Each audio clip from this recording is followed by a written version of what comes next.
all the amazing listeners out there. On behalf of the Reef Podcast, don't forget to like, comment, and subscribe for our future mentions on the new episode. Have a great day.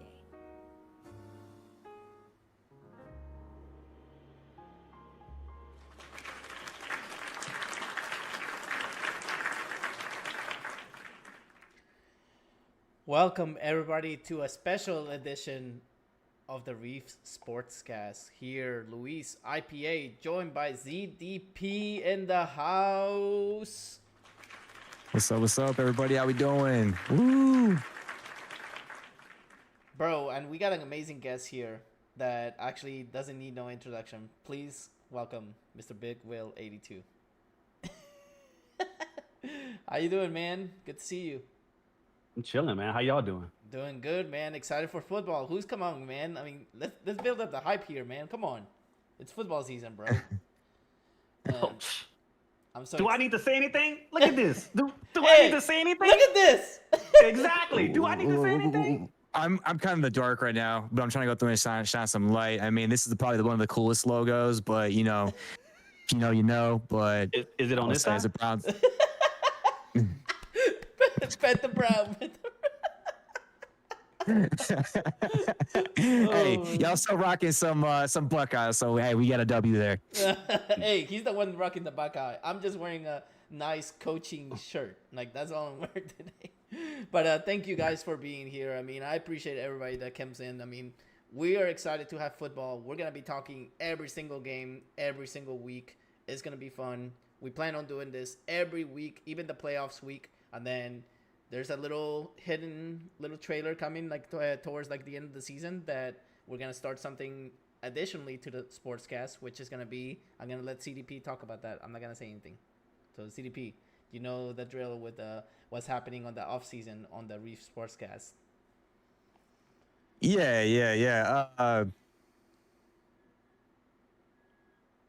Sorry. You kind of threw me for a loop for that one. Yeah, so we're basically going through and doing this for the full year. We'll have an off season where we'll push some fantasy football, or it's not fantasy football, some college football. We'll see what comes about from it. But there's gonna be other podcasts that is on the network and such. So there's gonna be Q&A from the Reef podcast and other videos and stuff like that. So I'm also excited because we're going to be talking about the NFL draft coming up. We're going to be talking about everything, like, sports media. I mean, it's going to be fun. It's going to be a good-ass time. Yeah. You guys can come chat. I mean, be like Will over here. Like, he has a drink. He's chilling. Like, we're all going to be, like, taking it easy, like, relaxing. I mean, that's why this podcast is 18+, because, I mean, we all try to have a good time, have fun. So, anyways, let's go ahead and get started. Let me pull up the schedule here so everyone can see it on chat real quick. As you can see, the schedule is right there. Let me pause it real quick for y'all. There you go. So there's our schedule. As you can see, we have a big lineup of big games coming up. So I'm going to show it for a few seconds, and then it's going to be gone, and it went bye-bye. All right. So without further ado, first game we got for the Thursday night kickoff, we got the Dallas Cowboys against the Super Bowl champions, the Eagles. In my opinion, I'm going to say this right now. They're playing in Eagles territory, right? So, if I remember correctly, last year that the Chiefs lost to the Lions on the opener, right? If I'm not mistaken. yeah. So, Yep. we don't know. Anything could happen in this game. It could actually be a turnaround. I mean, I hate to say it. As much as I don't like, I'm not biased or anything like that, but as much as no, he's shaking his head. He's like, no, don't even say it. He's like, don't even say it. But I mean, Dallas could surprise Philadelphia. I mean, who knows? It might happen. But that's just my opinion. But I mean, we're gonna go over like our final prediction scoring a bit. I'm gonna take your take, Big Will and CDP. I'll let CDP take his take, and then we'll get Big Will's opinion on this as well. All right, so I have a few things I want to go through and say about this. With the Micah Parsons trade, that's a huge dent in that defense. With him, they were 21st in the run against the run, and without him being there, they were 31st. So there's a few stats that you can go through and see alone that the presence that Micah Parsons had, regardless if he showed up or not showed up later in the year, still his presence there is notified. Another thing with Dallas, they're having some issues with the offensive line.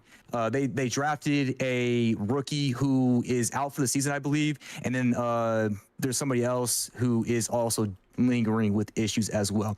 Now, I will say, with Dak's return, we know what Dak is going to go through and do, what he's about, and he fits really well in that air raid offense. What's going to help out on that air raid offense is the addition of George Pickens.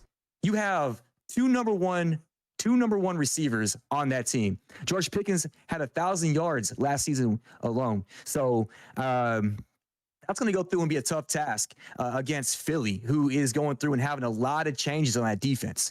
They lost a lot of people to retirement, to different teams, and they have a few people who are coming back, like Dejon Cooper going through and moving to safety, and a few other defensive players as well. But having a new offensive coordinator and a new defensive coordinator, I feel like that's going to. No, actually, I'm sorry. The defense coordinator is coming back from last year. It's a new offense coordinator because Kellen Moore did move on. I feel like that's going to be somewhat of a hindrance when it comes to Philly's play call. I know Sirianni, he wanted to go through and elevate the team. What helps out with Philly on this is the fact that they have offensive players that are consistently coming back. I mean, you got Saquon Barkley, regardless of the year he had, he's going to go through and be sensational in that offense. And they only lost 2 offensive players on that offensive line. So I feel like with what is being said, regardless of it being an AFC East matchup, it's going to go through and be an offensive air raid. But I'll hold my prediction upon this when we go through and reveal that. So there's a few things that I have to go through and take upon that. I'll pass it over. How y'all guys doing? All right, so mine's not gonna be that long. It's just honestly the things that I've saw, and honestly, because I know everybody watched the Super Bowl, right? Philadelphia has a strong defensive line. And when things like that happen, when Dallas Cowboys have Dak Prescott and he's under a lot of pressure, he kind of folds. So that's one of my things about me calling it. I'm just going to say Philly's going to win. I'm not even a Philadelphia fan. I wanted them to lose the Super Bowl, but they obviously they stomped people, and they won. But I just think that guy, I think his name is Carter, that nose tackle they have. The dude is strong. He's like it looks like Hulk running through a bunch of, or like a cotton field or something. He just go through smashing shit, and that's what happened to Kansas City. So exactly. So that's what I feel. That's going to be Philly's strong point. And with Dak, being under pressure all the time, and him not having really, he has mobility, but not as much. So it's going to be kind of hard for them to put some points on the board. Then Philly with their offense with the tush push, which everybody knows that they were trying to get that banned and stuff like that, but it's not. So they're going to have a strong offense, with Saquon Barkley and all this stuff. So I think Philly's going to win. To me, it's a no-brainer. No offense to all the Cowboys fans out there, but y'all got to step it up, bro. Got to step it up. I mean, I always said, like that guy that you were talking about, dude, I mean, he's almost like a juggernaut, not a Hulk. He's a juggernaut. He can just basically pass through walls, like, instantly. And then you're right. I mean, Cowboys' offensive line is very thin. But also what CDP, I actually agree with. I mean, Kellen Moore did left. He left to the New Orleans Saints, and now he's coaching over here. And he actually brought himself the offensive coordinator, Nussmeier. So, I mean, he brought, somebody with him as well. So, basically, I don't know how the Eagles are going to, find somebody else. I mean, yeah, don't get me wrong. Head coach is really great for the Eagles. He's good. But, I mean, this is actually something I learned from one of my IRL friends is it doesn't matter what quarterback you have, it doesn't matter what receivers you have, but it's all about the offensive line. whoever actually is up there is who literally controls the game. If you have a good offensive line, you have those explosive plays that you can do on running and passing. No questions asked. I mean, I'm not trying to be biased, but let's say Spencer Rattler gets an amazing offensive line that, knock on wood, doesn't actually get deploted like after a few games, and they still stay healthy and everything. They're gonna make Spencer Rattler shine. Like, they're gonna be like, oh my god, he's so good. But that's because the offensive line. That's what makes the teams actually break or have good seasons.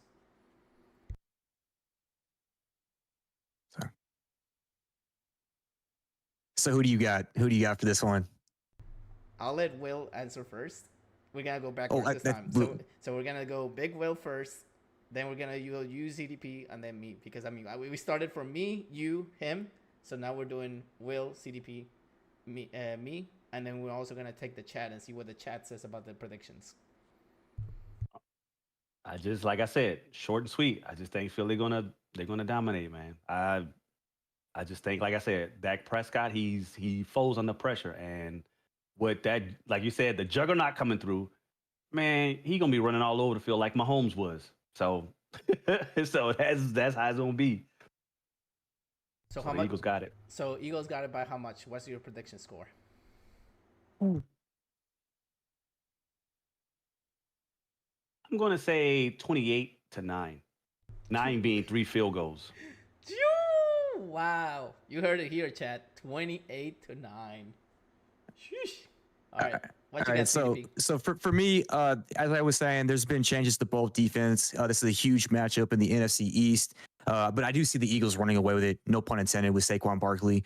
And it's going to be a close one for me. I don't think it's going to be a blowout like that. I would say it's going to be 28-24. The Eagles being at home is going to go through and help out with that. And then, like I said, the consistency of having that offense is definitely going to help out as well. So. Well, for me, I think it's going to be a 1 touchdown game, because they always, for some reason, I mean, not always, but I'm saying like majority of the NFL kickoff games, they always make it relatively close. So that way, like, people can still engage in the game and not tune off the game and everything. So I think the Eagles as well. I think the Eagles, not hating on Cowboys fans as well, but it's just like everyone's talking here. The whole person. Hopefully my wife's not watching this. My wife's a Cowboys fan. She was so upset when Parsons had. Yeah, my father-in-law is a Cowboys fan as well, so I've been going through and giving crap all week about that. But you better not have told him like, "Hey, I'm gonna be a co-host of a sports podcast here," because then he's gonna watch the YouTube video and be like, "Tell me about this. What is this about?" Oh my gosh! But yeah, I have the Cowboys losing by a touchdown. I would say 28-21. That's what I think. All right. We're going to move on to the next one while everybody here is, like, making picks, like, in the chat and everything. We're actually going to go here. Next up, we got... Who we got here? Chiefs versus Chargers. Sheesh. Talk about back-to-back crazy games. And the crazy fact about this one, chat, is that literally they're playing this game not in the U.S. They're playing this game all the way in Brazil. Brazil. Yeah. Literally, it's going to be live on YouTube. First game I see that actually is free to watch. Like, you don't have to pay a subscription. You don't have to pay cable. You just basically watch it for free on YouTube, which is insane. And I personally, I mean, this is my personal opinion, I love international games because you see such a big difference in crowd. Like, literally, they go bananas when it comes to, like, little.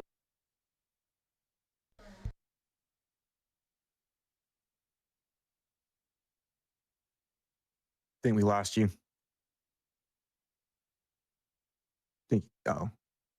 I'll go through and I'll pick up from this. All right, so it's good to go through and as he was saying, you see different crowds. You have cultures you get to go through and see. That's a great thing about having it overseas. And on top of that, I feel on top of it, with the NFL trying to go through and get the expansion, you have a lot of success when it comes to London, when it comes to Germany, when it came to Mexico, just going through and having that as an opportunity for other crowds to see a different sport.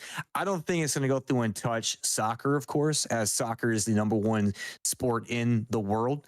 But I will say in America, revenue wise, NFL is going to go through and top it in all. But it's going to go through and have other cultures and allow people who are in America, see different lifestyles and so there's that.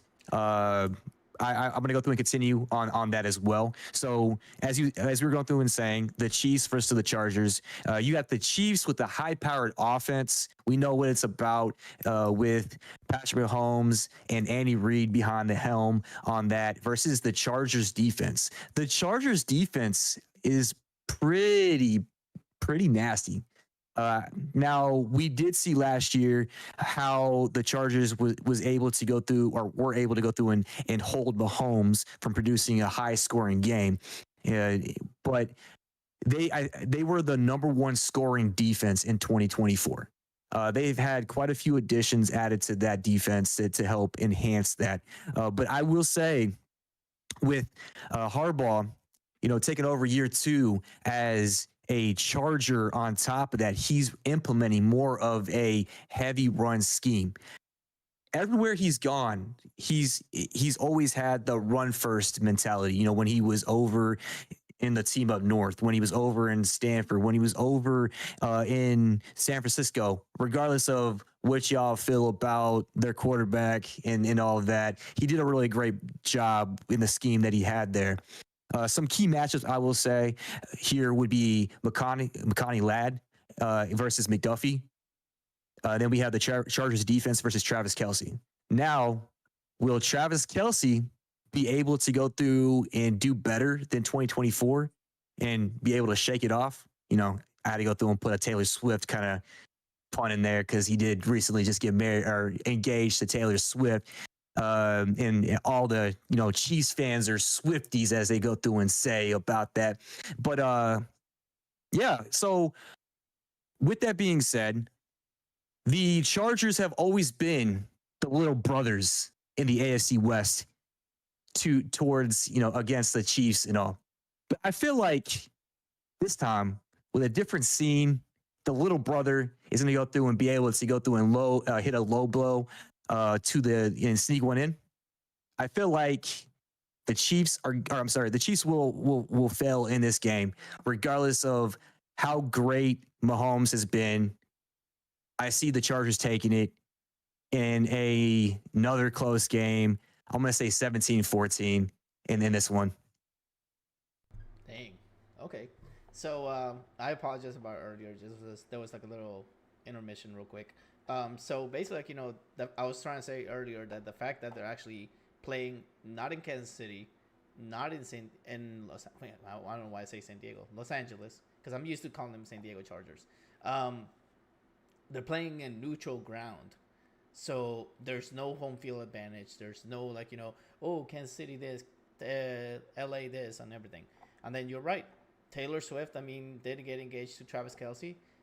Hopefully that doesn't actually get mentally to him, do I have to perform for her to see me and everything like that? I need to perform 5 stars and everything. Dude, they already predicted saying that she's gonna be the halftime show of the Super Bowl in February. So that might be already a hint saying Kansas City is gonna be in it again. But I don't know.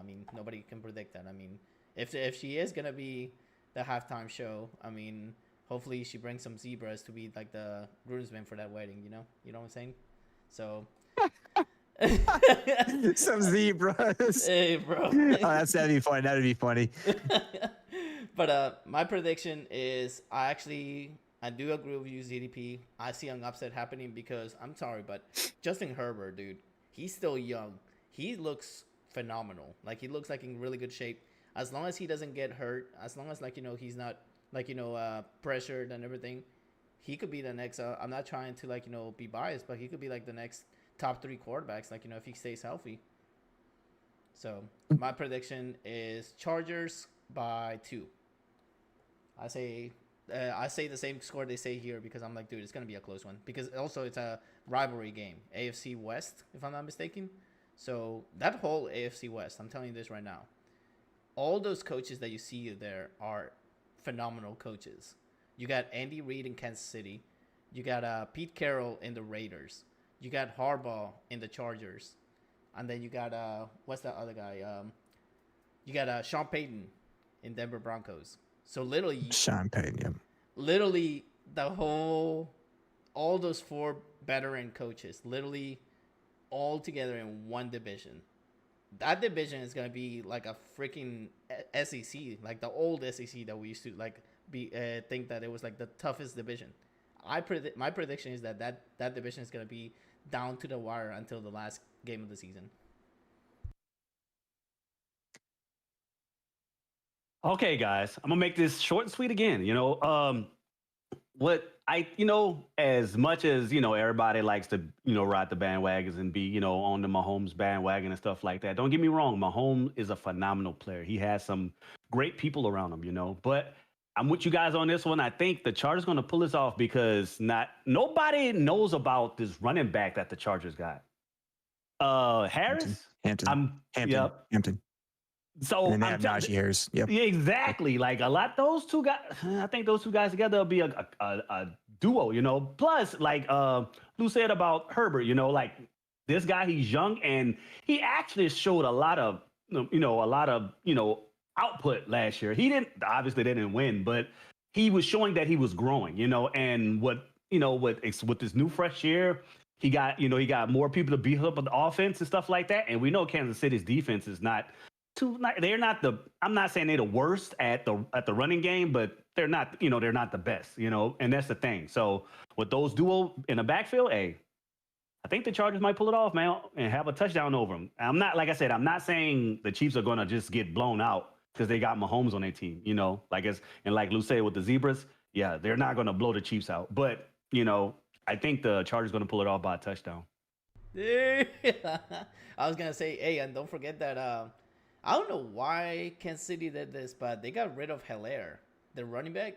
Dude, I saw him on the preseason games for New Orleans. That dude can still run, bro. He still has that juice. Preseason, right? Yeah, I think they cut him. Yeah, they did cut him. I was like, why? Because you want young people? Hilaire is not it. He didn't translate well. Obviously, he got beat out by Isaiah Pacheco, and then you bring back Kareem Hunt. Like he wasn't going through and panning out the way they wanted him to do. So, unfortunately, he got a cut it treatment. But I do want to go through and comment on the fact of the top 3 quarterback possibly. I don't see him being a top 3 quarterback, because of the fact it's a run-heavy scheme that Harbaugh's going through and bringing. Obviously, there's a lot of wide receiver depth. We know the Los Angeles Chargers. It's hard to go through and say that as well, as I'm used to going through and saying San Diego Chargers. But they have a lot of, for the West Coast offense, like that's the thing. Like a lot of back in the past, like they would be, heavy on the pass with Phillip Rivers, and then you get Justin Herbert, who comes from an offense in college where it's set for Oregon, air raid, speed, and all. And yes, he is growing into his skill set, but I don't agree with you on the fact that he's going to be a top 3, because you still have Patrick Mahomes, you still have Josh Allen, you still have that I feel like can be one that's going to blow off the roof, Baker Mayfield, in that offense that's going to go through and keep striving in Tampa Bay, especially with the receiver they went through and picked up, but in the draft. But another Buckeye, by the way, Amika Ibuka, hey, we're running it, but I digress on that. So there's a lot that is there, but yeah.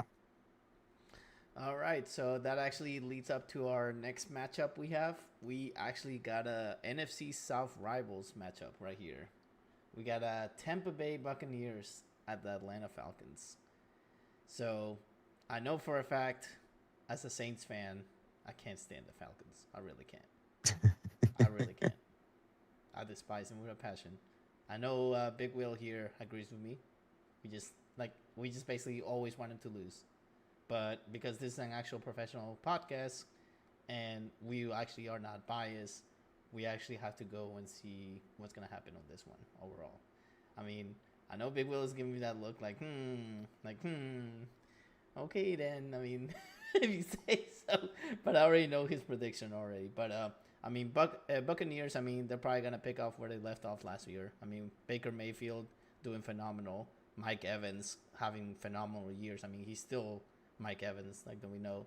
And plus, don't forget about the other wide receivers they have now. I mean, everyone's young in that team. It's ridiculous. I mean, besides Baker Mayfield, I mean, the fact that he came back literally after all that things that we went through, and now he actually found a team that actually accepted him and actually willing to take him. It's outstanding. I mean, what they did with him. But NFC South rivals, I mean, and they're playing in Atlanta. Plus, Atlanta, there's a big news that just happened recently. I don't know if you guys heard, but their GM got hired by the Saints to be like a front office assistant or something, like something with the front office. So I was like, I see something. He's a spy. He's a spy. He's trying to get that intel. So, hey, I mean, there's rumors, I mean, that going around all around like the NFL as well. I'm not saying NFL, but I'm saying like, you know, in the New Orleans Saints side, saying that he might take Mickey Loomis's spot as GM here. So I was like, bro, everyone's been wanting Mickey Loomis out of New Orleans. And the fact that they hired that guy that used to be a GM and now he's in the front office, it makes me think that either this is do or break for Mickey Loomis. If the Saints don't produce like they're supposed to, he's probably going to be out the door, and they're probably going to move that guy up to GM. So I'll take y'all predictions on this as well, like, you know, I mean, on the matchup, and then we're going to go over a score prediction. All right. So with you got young talent versus an experienced team. You know, the Falcons are young. They're growing. They've, you know, Bijan Robinson. They have Michael Penix Jr., Drake London. But I don't feel like they have put it all together. And I feel that the Bucs, you know, they prove it time and time again, which I do have a sidebar question. Do you think Michael Evans will do another 1,000-yard season? What is the over-under of him getting to 1,000 yards, and how many touchdowns do you guys think he's going to go through and have this year? Chet, I wanted to hear from you guys, and yes or no, whether or not he's going to go through and get another 1,000-yard season. I say 30, yes. I say 32 touchdowns. Just one every 32 touchdowns, dude. This man breaking records. 32 touchdowns. Sheesh. We're playing Tecmo Bowl or something. Yeah, Tecmo Bowl. I mean, we about the 8-bit, but damn, you going old school with that. I was going old school Madden rookie difficulty.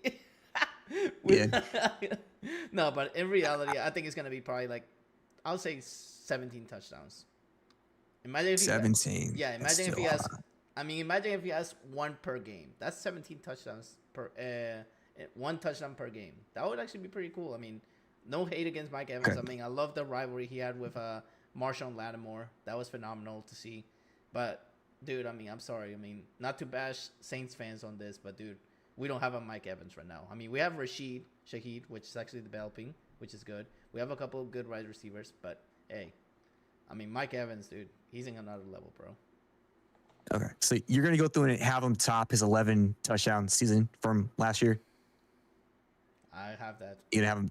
I'm going to So last year he had 11. I pulled it up. He had 11 touchdowns this past season. I mean, he had 1,004 yards, averaging 13.6 per game and 74 receptions. I feel like they're going to continue to go through and get the 1,000-yard mark. I feel like with Amika and Buka coming onto the team, you're going to see a recession on his touchdowns. It is going to be more of, as he is, a deep threat in red zone aspect. I can see him getting about 9 touchdowns this year. All right. But he'll make that mark of he'll make that mark of 1,000. He'll sneak by. He'll sneak by. But yeah, so you have an experienced team. I love the fact that Baker's been able to go through and pick himself back up from the tragic that had happened by the Cleveland Browns. I hate how they did my boy. Even though I'm a Buckeye fan and he planted the flag in the middle of the horseshoe. I didn't like that, but I remember, fun fact, I remember going through and talking to somebody, a soldier, because he saw my jersey and stuff like that. And this is when Baker is going to go through and he's going into the draft. And he asked me, who are y'all going to go through and pick in the draft? I told this guy, we're going to pick Baker Mayfield. Dude laughed in my face. Dude laughed. And I was at the Buffalo Wild Wings when this happened too. So, I mean, I guess everything happens at Buffalo Wild Wings. Full run around on that. Yeah, so we pick him number 1. I look at the guy.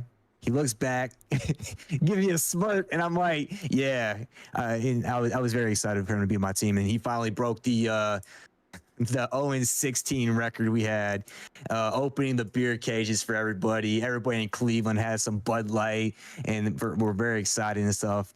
But back to this, both teams, in mind, they both lack that presence in the pass rush. So I do feel like this is going to be a very high scoring game, and we will hold my verdict towards the end.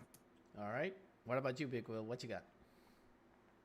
So I'm gonna say this, like me, I'm gonna be biased because of this right here. You know what I'm saying? My heart, but I'm gonna try to remain professional, right? So just like we said earlier, the Falcons, they got a run game. They do have a little run game. And that's something I noticed even when the Saints was playing them. And it was kind of hard for us to stop them at points, years before with Robinson back there. Like, dude, he good. And not to mention that the Falcons got, Kyle Pitts in London. You know what I'm saying? So it's they got some offensive powerhouse. They got some offensive powerhouses, but still they need a little bit more experience, which at this point, I'm going to say this, Baker Mayfield has that experience. He may not have been, he may not have played 20 years like, everybody, but this man showed out last year. You know what I'm saying? With him and Mike Evans together, that's why I think Mike Evans will have 13 touchdowns and he will have over 1,000 yards, because the thing is, even with, you got to look at it this way. The Buccaneers played the Saints twice a year, and it was always Marshawn Lattimore and, Evans, so it was always a fight. There would be times where Lattimore would get dusted, and there would be times where Evans would get shut down, and it'll be all over the news and stuff. But overall, I think that Tampa Bay is going to take this one. It's not going to be I don't know if it's going to be high scoring. It's going to be about mid. It's going to be in the 20s, but I think Tampa Bay is going to take it and at least have a touchdown over them. We got Leary in here saying on kick. I think it will round down to the passing game between the two. Dude, it's going to be passing back and forth. Like, it's going to be, like ZDP over here said as well, it's going to be a high-scoring game. Like, ridiculously high-scoring. Because, both teams, have, like, really good offenses. And, like you said, what you said about Lattimore and Evans, there might be a new rivalry on the horizon. Mike Evans and, what's that guy he was a rookie last year. Our cornerback that we got. What's his name? You know what I'm talking about, Will? The cornerback that we got that's young. The Adebo or something like that. Is that Adebo? I don't think Adebo is with us anymore. I'm trying to remember. There's a cornerback that's super young. You talking about Kool-Aid? Kool-Aid. Yeah, Kool-Aid McKinstry. Dude, he might develop a rivalry with him this year. Because, he's developing to be a good corner, so... Kool-Aid. Hey, leave Kool-Aid Yeah, that's alone. his name, literally. Kool-Aid, that's his name. Yeah, I pulled up the roster. I was like, damn, Kool-Aid. this guy be drinking the Kool-Aid. Oh, I forgot y'all had Chase Young, another Buckeye. Oh, dude. Another Buckeye. Yeah, so, my prediction is going to be high-scoring game.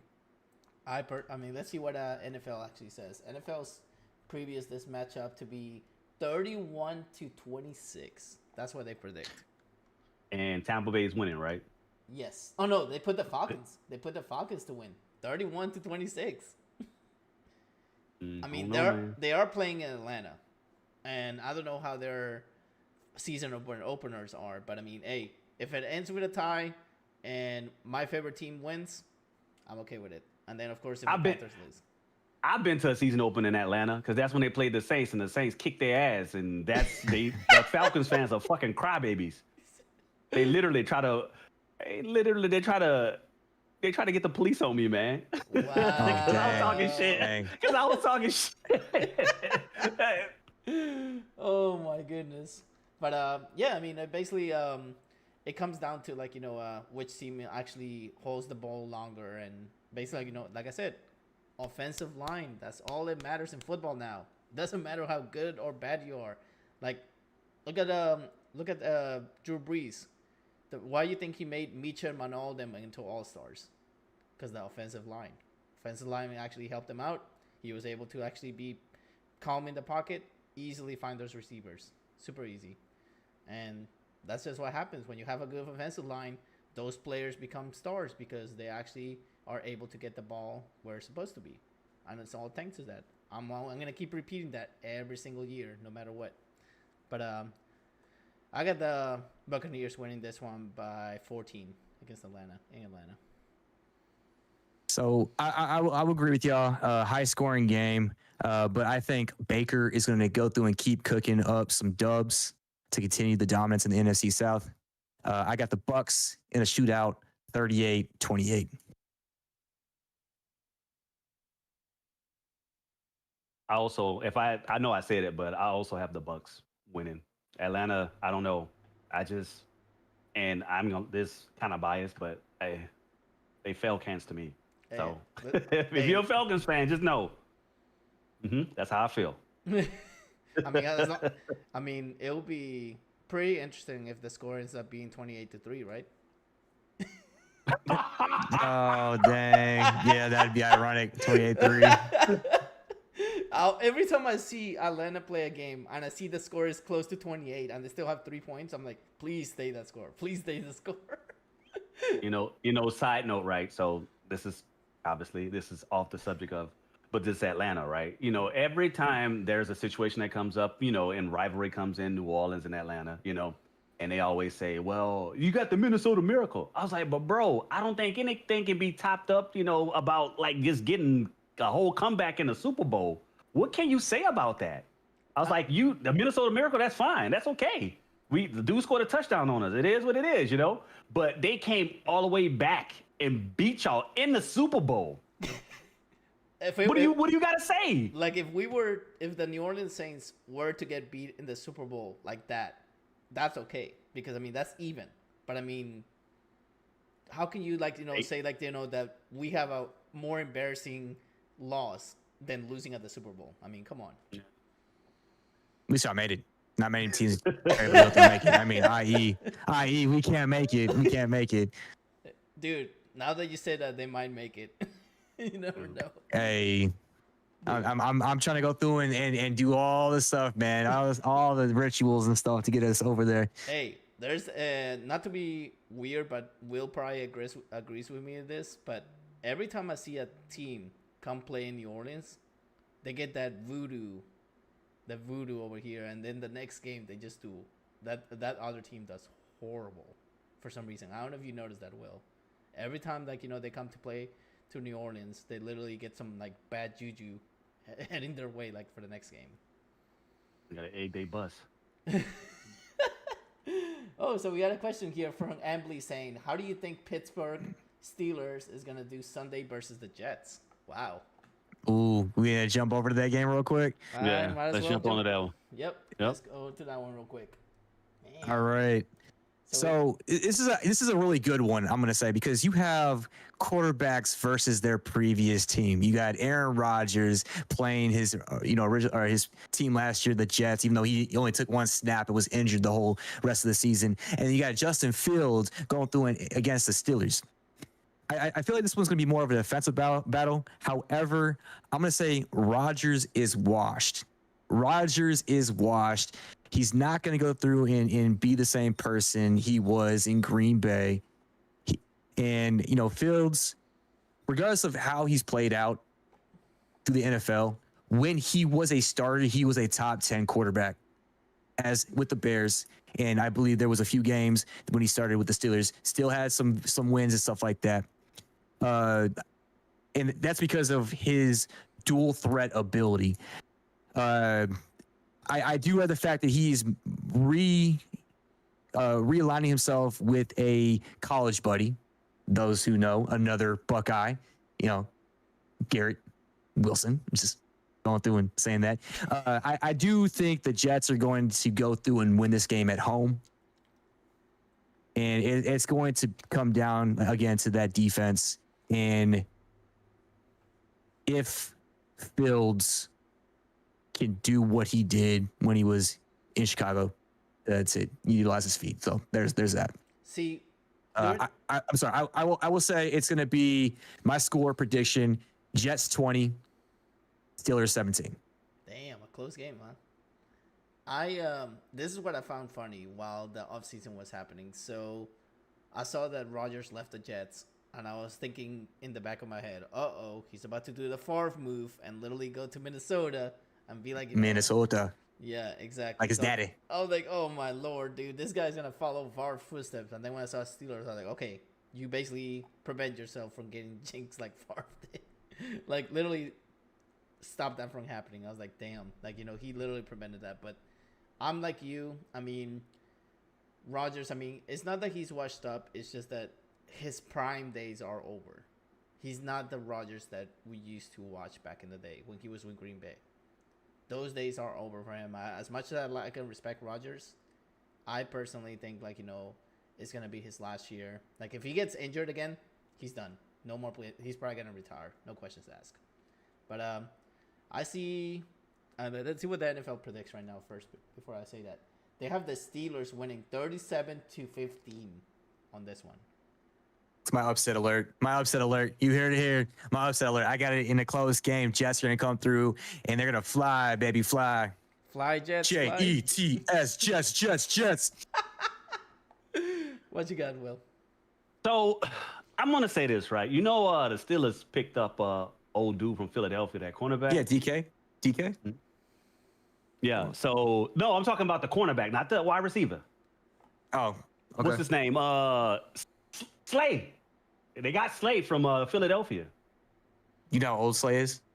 Yeah, I know how old he is, man. But that's still, it doesn't matter how old you is. It's just, okay, I have to rephrase that.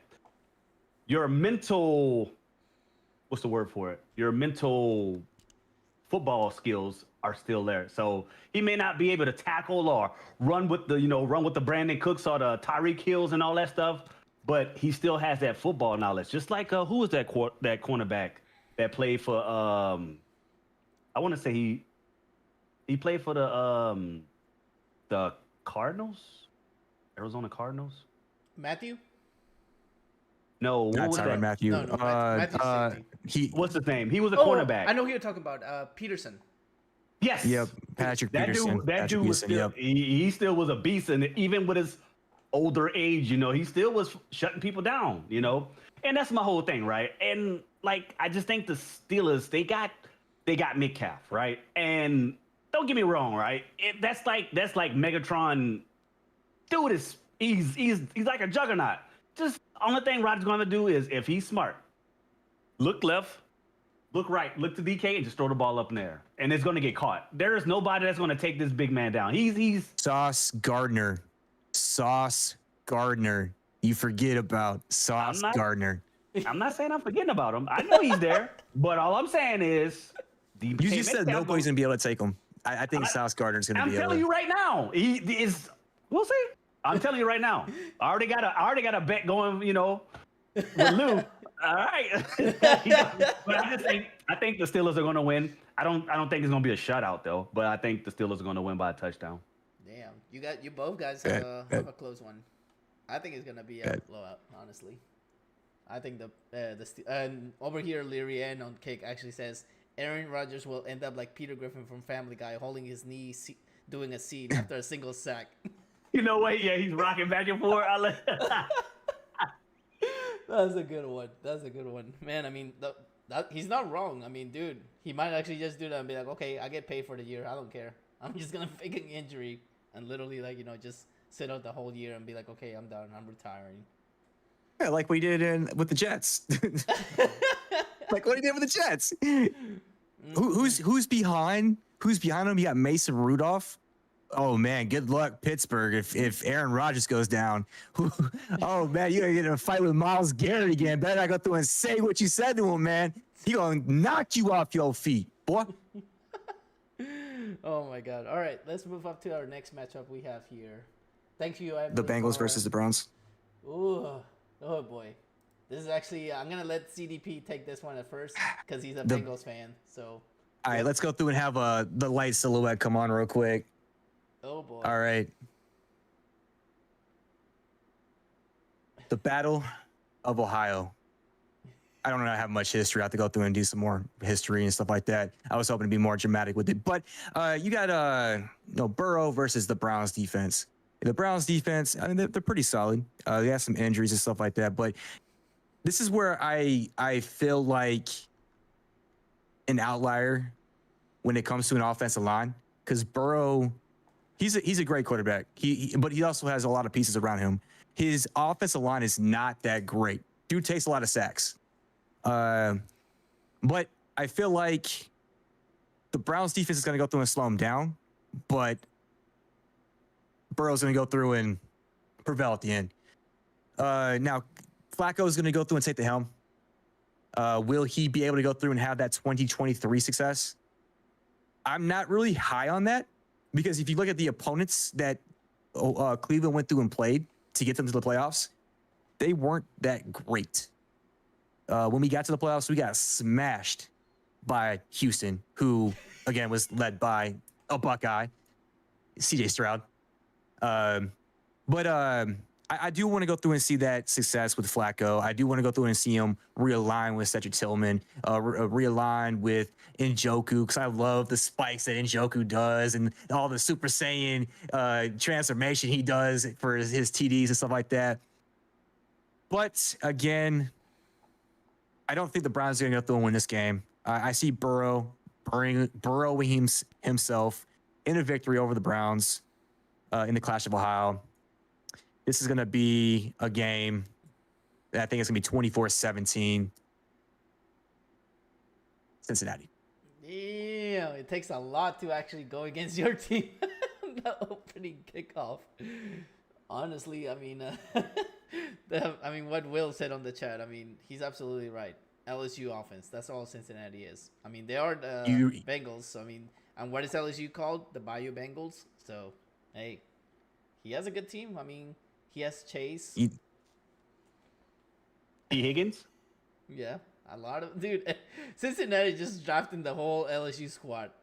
Like, literally. Dude, I mean, okay. Let me put it this way. I saw that Hendrickson, that defensive player that the Saints used to have. He's still undecisive, right? Like, he hasn't signed a extension. He signed. They signed. Oh, he signed. Dang. He got a deal. I'm sorry, CDP, but dude, your Flacco is about to be flat O on the ground. Yeah, dude. Yeah. I'm not trying to be biased against your team or anything like that, but it's just that when you have Hendrickson, especially like after they gave him a contract that he wanted, dude, that dude. I mean, even if you gave him a contract extension, phenomenal player. It wasn't a contract that he wanted. They just gave him a 1-year deal. But the thing is, what they're going to do, which I do see them doing, is they're going to franchise tag him next year, and he's going to be pissed. So it's going to be bad. And that's one player that I literally shook my head when the Saints let go. I was like, why are you letting go of a key player? That's the thing. I'm not trying to hate on the Saints, but they always do this. They always let go of young talent that's developing. It's like, hey, here, have this guy. He's actually developing, but we don't want him anymore. We have another person. I'm like, dude, you basically let go of people, and you're bringing in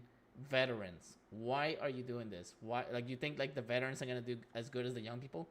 Dude, I mean, nothing against Cam Jordan, but dude, that dude is like, I got a feeling that this is the last year. And it is. And I feel it too. And literally, like, you know, look at what's his name? Our main guy in the middle. What's his name? Davis? Our linebacker? Yeah. Yeah, Davis. Yeah, I got a feeling that he's actually gonna be retiring as well, dude. I mean, they're getting to that age, bro. I mean, I hope I live to see Cam Jordan and Davis at least win a Super Bowl before they retire. Like at least like The Saints are a retirement home. What can I say? They have a lot of old people. They do. That's I think of them as like the old Raiders when the Raiders had nothing but old players as well. So pretty funny. So I just got another message from Larry Ann on Kick saying, legend says the Bengals scout are still camping in Death Valley's parking lot every day till this day. Well, you do forget that Joe Burrow was originally a Buckeye, right? Well, look where he graduated from, though. He's still a Buckeye. 2 first-round picks, Ohio State that year. But we can say Elvin Kamara came from Alabama. Then he went to Tennessee, bro. That's where he graduated from.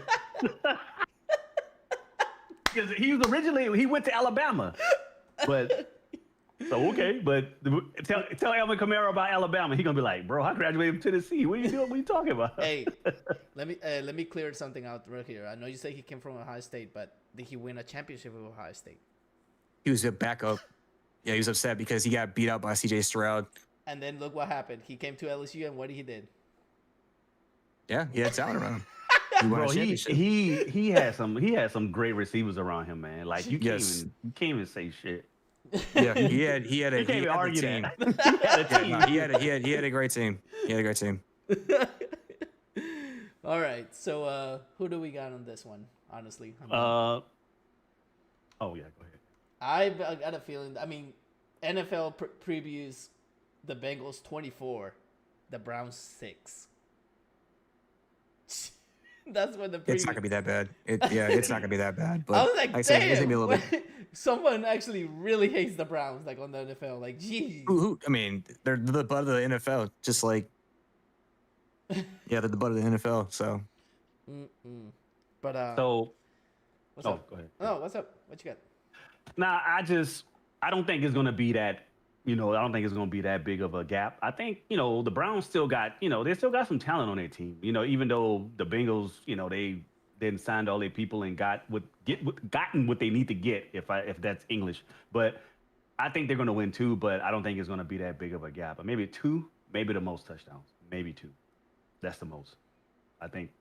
But the Bengals are still gonna win because they got a nice little defense. Then they got crazy offense. They don't have offensive line. As long as Joe Burrows get that ball out, they're gonna win. I mean, it is an AFC North matchup, so it's like 2 AFC teams. And Saints, Sanders is a backup quarterback. Y'all need to be talking to the Browns. Let's get this going. We need a quarterback, bro. Don't do this. Yeah. Let's not talk about that. I do want to. He didn't do so well in his second preseason game. He looked like he did when he was in Colorado. So he's got a lot of work to go through and work on. I will say Dylan Gabriel did a lot of improvement in the second preseason game. If Dylan Gabriel was the height of Sanders, nobody would be going through and talking about it. I think they're both need a work in progress. And, I'm grateful that they have Flacco there to go through and help out with their growth. I wish they would kick rocks with Deshaun Watson and just, cut ties. But when you go through and you get somebody $220 million guaranteed money and all that, it's hard to go through and do that as a business perspective. But yeah. Okay. So now we got, oh man. Can I comment on that guaranteed money from Deshaun Watson? Go for it. Bro, I don't know.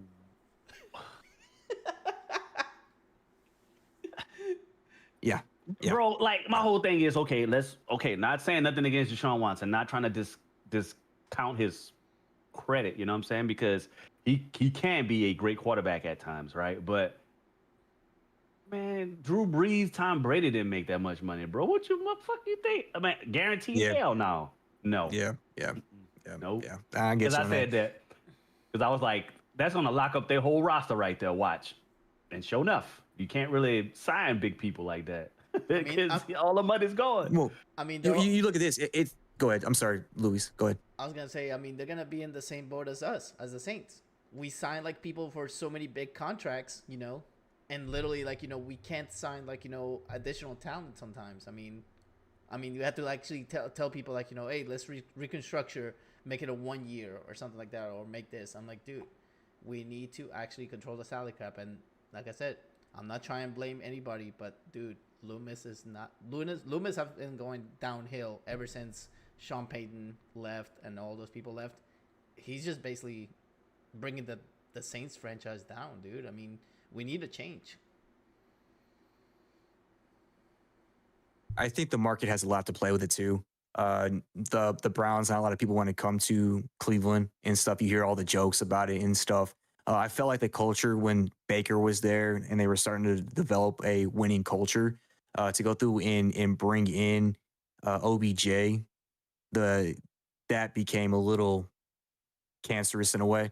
And it just broke up everything. And so they went through and tried to get somebody who did things in Houston, who was sensational in Houston. With the offensive line he had in Houston, was able to go through and make plays in the AFC South. Yeah, not a strong division, but still, when he was there, they were doing some stuff. They were doing some stuff, and they were hoping with the amount of capital that they paid that they would have had their lock in their franchise quarterback for a Super Bowl run. And, well, they gambled, and we're here now. So. All right. So moving on to the next one. We got Indianapolis Colts at Jacksonville Jaguars. Oh, no, I'm sorry. That was my mistake. Whoa, what am I? I don't know what I think I'm the one drinking Coronas, not Will. My Lord. The Dolphins versus the Colts. Yep, Miami Dolphins against the Colts in Indy. I personally see Miami stepping up on this one because I don't know how to say this guy's name. It's so complicated for Miami. Tagovailoa? Yeah, I can't even say that name, bro. But I got a feeling that he's going to do a comeback year this year. I got a feeling that he's actually going to do decent this year. But it all comes down about a healthy man. Oh, look, guy's shaking head. He's like, nope, I'm like, Say what you was finna say? It all comes down to what? It all comes down to if he actually gets hurt or not. You pointed the wrong direction. Oh, fuck. It's on my thing is this way. You're over here. Yeah, it all comes down to if he actually gets hurt because that dude. I mean, let's be real here. We're not in the pocket quarterbacks anymore. We're in the mobile quarterback nowadays. I mean, there's no more. There is still pocket passers, but it's all about the mobile quarterback nowadays. Like the era of pocket passing is over, and now it's all about mobile quarterbacks and everything. So, I'll take you guys' feedback on this one. What do you think? So, I call this game the game of the lost. You have a guy who doesn't know where he's at on the field with all the concussions he's going through and taking, and you got a guy who is lost because their franchise no longer wanted him in Daniel Jones. Tua having the concussion protocol, I do feel that Miami is going to find a way to get victory because there is more talent there in Miami. With A-Chain running back, you have a decent defense, and then the receiving core there. Tua's got to only be a game manager, but can he remember that he has to be a game manager, or is he going to go through and try to make a play and end up under the blue tent again? Still, I think it's going to be a game for Miami to come back through and win. I would say this is going to be a game that's 21-17. Oh, there you go. What you got, Will? I know you were like pointing and doing like crazy things for this game. So what you got? I just think that like Zero said, I just think that, Miami I think they have a lot of talent on their team. The thing is now, as far as injuries, because right now, if y'all look at the injured list, Hill is questionable. There's a lot of their star players that are questionable, but I still think that Miami's going to pull it off. Like I said, it won't be no high flying scoring game because you don't, like you said, you have a quarterback that's probably going to try to make a play. And I'm not trying to wish bad luck on this man or nothing like that because I'm old. I don't want bad luck on myself, right? But I think that's probably going to happen because it seems like every season he's been in the NFL, he's been hurt, and that's where it comes down to. And that's where now I'll be like, okay, Will, okay, that's when I'll have a talk with myself. Will, you old as fuck. And in his case, he's young, but he can't be trying to make plays because you see what happens. So that's when I'll have that talk with myself, like, hey, dog, we got to chill. Probably got to stay in the pocket. You know what I'm saying? Take your offensive line out to dinner or something like, guys, y'all got to protect me because my ass is fragile. You know what I'm saying? Something like that. Have that realization talk with yourself. But if he does do that, I think Miami will come out on top. They will be one of the higher ranking teams in the playoffs. You know what I'm saying? So, but that's what they got to do. That he got to have that talk with himself. That's my opinion on that whole situation. But I think Miami's going to win. So you're saying that as long as Tua stays healthy, they'll win. There you go. They don't need Tua to win. They have a running back that is going to help them. You forget about A-Chain and how he popped off. So I think with Tua being the game manager, the skill set that's around him, that's just it. He doesn't need to do anything to win that game. Yeah, but my whole thing, like, I'm gonna say that you're right now. There is nothing you're saying that is wrong, but you got to look. You're gonna have some people on that offense that are like, I need the ball. You have Hill on that thing. He's gonna cry. That's why he left Kansas City, because he was getting the ball, but not as much as he wanted to. That, and they didn't want to pay him that big ass money because Mahomes had that contract. But so there, you'll see it'll play out. Miami's they're gonna win, but still, like, Hill's gonna want the ball. I'm telling you, he's gonna want it. Even if he's injured, he's gonna come off the bench. Hey, give me the ball, limping. Give me the ball. I mean, Hill reminds me a lot of Michael Thomas, dude. Because Michael Thomas always wanted the ball. You know that.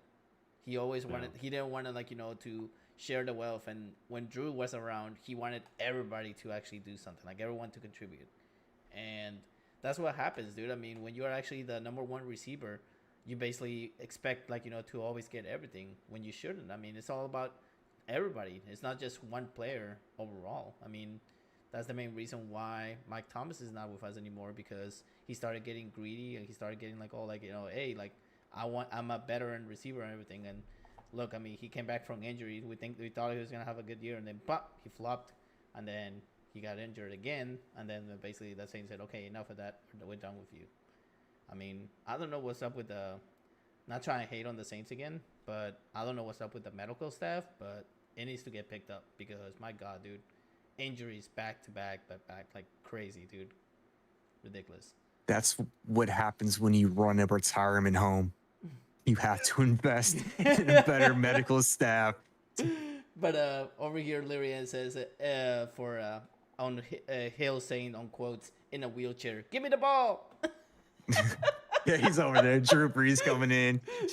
New arm Brees. Come out of retirement. Dude, I had this is gonna sound silly, but I had a nightmare the other day that it wasn't recent, but it was a while back, that I still hold on to myself because it was kind of funny. I had a nightmare that Brady, Manning, and Brees came back out of retirement and they did one more time for their teams. You watched that commercial. That's why. You watched that commercial. The guy's coming back. It was like a Super Bowl commercial. That's why you dreamt that. Lou, you drinking Coronas over there, bro, ain't you? Yeah, Coronas in the shape of water, I think. But no, dude. I mean, that would be awesome to see. But at the same time, like, bro, they're gonna be like so out of shape that it's gonna be insane. But I mean, I'm like, okay, I'm just thinking out loud, like, it would be crazy to see that, or like just have him on the, I don't know, like the Pro Bowl or something, like just basically do like a veterans Pro Bowl would be pretty cool to see. But okay, moving on to the next one. We all picked the Dolphins on this one, which is crazy. Now we got the next game coming up, which is, who we got? Panthers versus Jaguars. I'm gonna say this right now. Battle of the cats. Battle of the meows. Claws out. I got Jacksonville instantly. No questions asked. I mean, as much think Carolina is in the rebuilding method. I mean, I don't trust the quarterback right now. I mean, Trevor Lawrence he looked phenomenal in the preseason, but I mean, you can't tell in the preseason until like the actual game. But it's redemption arc for him. I mean, he wants to actually be better himself, be better with everything, and I just think overall, Trevor Lawrence is going to be way too much for Carolina to actually stand. I mean, with they have a couple of injuries as well. Like I mean, that some of them actually did not participate. Like for example, Egwomi, he did not participate, and that's an offensive line guy. So I mean, like I'm telling you, you don't have an offensive line, dude. You're in a whole big trouble.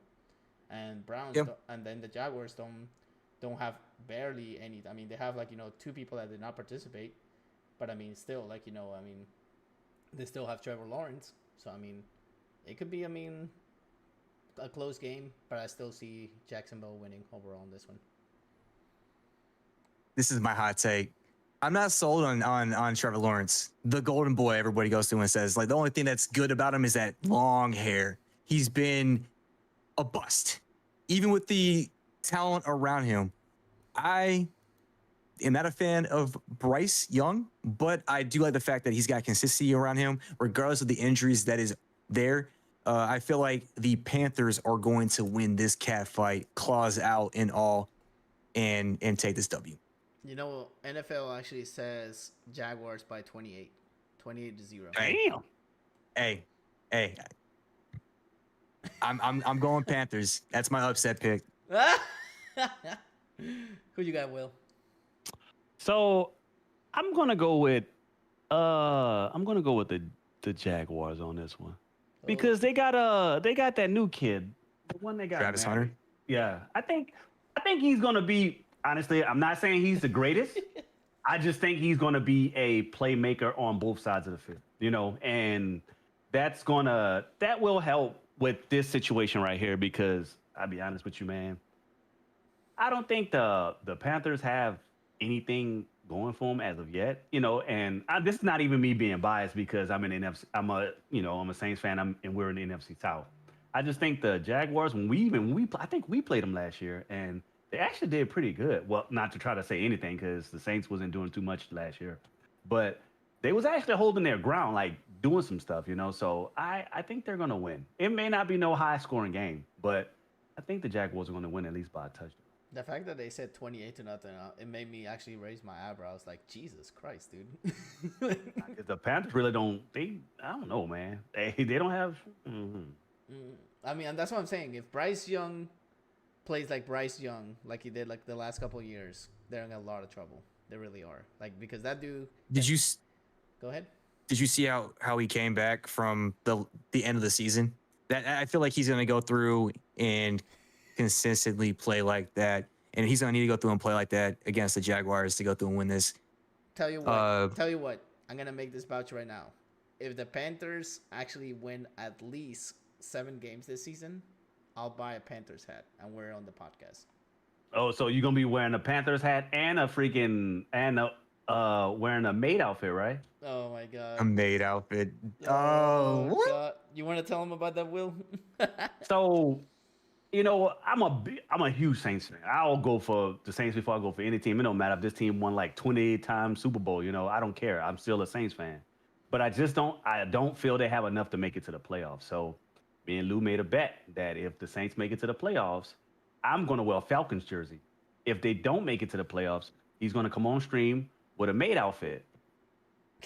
So it's going to be kind of spicy, I love my team. I just don't think they have enough to make it to the playoffs. Not this year, but you gotta think about it this way. I got a feeling that they're in rebuild years. Mm-hmm. Oh yeah, With Spencer Rattler, your quarterback. I mean, come on, dude. Come on. Hey, come on now. It's. I always laugh when I mention this. Shao. Tyler Shuck? Shao. You pick up. No, I don't. I called it Shao for a while, but then my friend says like it's Shuck, not Shao. Shuck. Yeah. So okay. Like, I didn't know that. Yeah. I was like, wait a minute. I but, didn't know. But to talk about Travis Hunter, sensational in college. I don't think he's built enough to play at the pro level that is expected. He might be able to go through and play a few snaps on defense, but I mean, we saw it in preseason where he was going through and getting ran over, and I want to see how he's going to play as a wide receiver and what they plan to go through and do with him for what he's trying to go through and expect. Now, I do like the challenge he is trying to put ahead, and I respect that, trying to go through and play both ways. Nobody's ever done that since Deion Sanders. So, yeah, no, it's I want to see it, but I don't think it's going to be as fruitful as he expects it to be. So, again, I think the Jags might win 6 games this year. I'll have to go through and look at their schedule, but I think they'll win 6 games. I'll verify that when I look at their schedule. But I think it was smart for the Browns to trade out the number 2 pick for more draft capital for the future and not get Travis Hunter. So there's that. I'm not sold on Travis Hunter, as you. Yeah. But. All right. So No, I honestly see, and it's not that I'm sold on him. It's just think that he'll be a great playmaker for him because, like, it's just like right now, right? I think that the Jaguars are about to play a high school team for season, for the week 1. That's my whole point. So that's why I think he's gonna be something that game. I'm not saying he's gonna the whole season. He's gonna be like, he's gonna be like freaking Mike Evans and have like 60, 1,000-yard seasons. Nah, I just think that with this game being said, I think that he's gonna shine, for this game. I'm not, I think he may get an interception and possibly even a touchdown, for on the wide receiver side. But I think he's gonna do something for that game. All right, so we got the next matchup here. We got Las Vegas Raiders against the New England Patriots on this. I'm gonna let Will take this one. Who? New England Patriots against the Raiders. Who? I'm doing that on purpose. Who? Oh. Who? This is probably I'm be honest with you, right? This is probably the first game that my mouth is closed because it's like, it's like you go in the desert, right? And you have a shovel and you're digging, think you're going to find water, right? You'll find shit. I'm not, hey, if you guys are fans of both of these teams, I apologize, but ain't nothing there. Yeah? Raiders. Ain't nothing there. Raiders all the way in this one. Pete Carroll starting his coaching debut. Patriots don't have Bill Belichick anymore. I mean, it's tough for them, man. I mean, it's going to be a tough day in New England. I hate to be like that. I mean, it's just that they don't have anything anymore. I mean, I saw Belichick actually coach, like, the college team that he was coaching, and dude, he did not look the same, bro. He did not look the same. He looked horrible. And I mean, I hate to say it, but yeah, Raiders on this one by a lot. I would say probably like by 17 points or more. Hey, Zero, go ahead and say what you got to say because I want to say something about what Lou said. I'm going to let you talk since I already talked, please. Yeah. So I think here you're overlooking a coach, Mike Vrabel, who is a very successful coach that ended up having to go through and part ways from the Titans because they didn't like how he went through and coached there. But he did lead that team to the playoffs and a winning season and stuff like that. He hasn't had that for quite some time. To go through and reunite here with in New England with the winning caliber season, replacing Jared Mayo, you're overlooking the quarterback that they have in Drake May, who I think is a sleeper pick in many fantasy football leagues there. But Travion Henderson, dude, is going to light it up. I don't think the Raiders are going to be able to go through and it's going to be a run game, hands down. That's a battle between Genty and Henderson, Travion Henderson. I see the Pats winning this because of who they have at quarterback. You got the Patriots. He's a game manager. I got the Patriots. And it's going to be a close game. It's not going to be a blowout. It's going to be a close game. The Patriots style, bleeding red, white, and blue. Flags are going to go through and come through. And top of that, it's in the Pat Stadium, Gillette Stadium. So I'm going to go through and say, let's go 20-17, Patriots. Dang. All right, Will. Now you can actually talk back. What you got? Okay, so don't give me like Lou. I agree with you. Pete Carroll has done some great things, man. But right, I think Pete Carroll hasn't been the same since the Seahawks did that thing in the Super Bowl where they try to pass instead of run, beast mode. And, I don't know if y'all saw that. They did like a Netflix special on that. You know how Marshawn Lynch actually trolled Pete Carroll when they didn't run the ball. He took his helmet off with a big old smile on his face and went in front of Pete Carroll after the Patriots got that interception. And he was like, and literally, and Pete Carroll has not been the same since. So I am not disowning, him, what he did in the, time and time again with this, with the Legion of, what is it? The Legion of Doom, right? Oh, Legion of Boom. Legion of Boom. All right. So I'm not discrediting that, but ever since that Super Bowl, he has not been the same. So that's why I'm like, I don't know, and I'm not saying, May is not a good quarterback. I don't, know, but it's just, I haven't seen much from these teams, so I still think Raiders on this one. I guess you have it as a blowout. You have it as a blowout. Yep, I have it as a blowout. And if the Patriots win, then I'll salute you in the next one. I'll like, salute to you. Salute, yes, salute. But okay, so I will say this: for Pete Carroll to reunite with Geno Smith, that's gonna go through and help out with your case. But outside of Brock Bowers and Jacoby Myers, like they have a solid team there, and of course Max Crosby on defense. But I don't know. Something's telling me Pat's in a close one. So.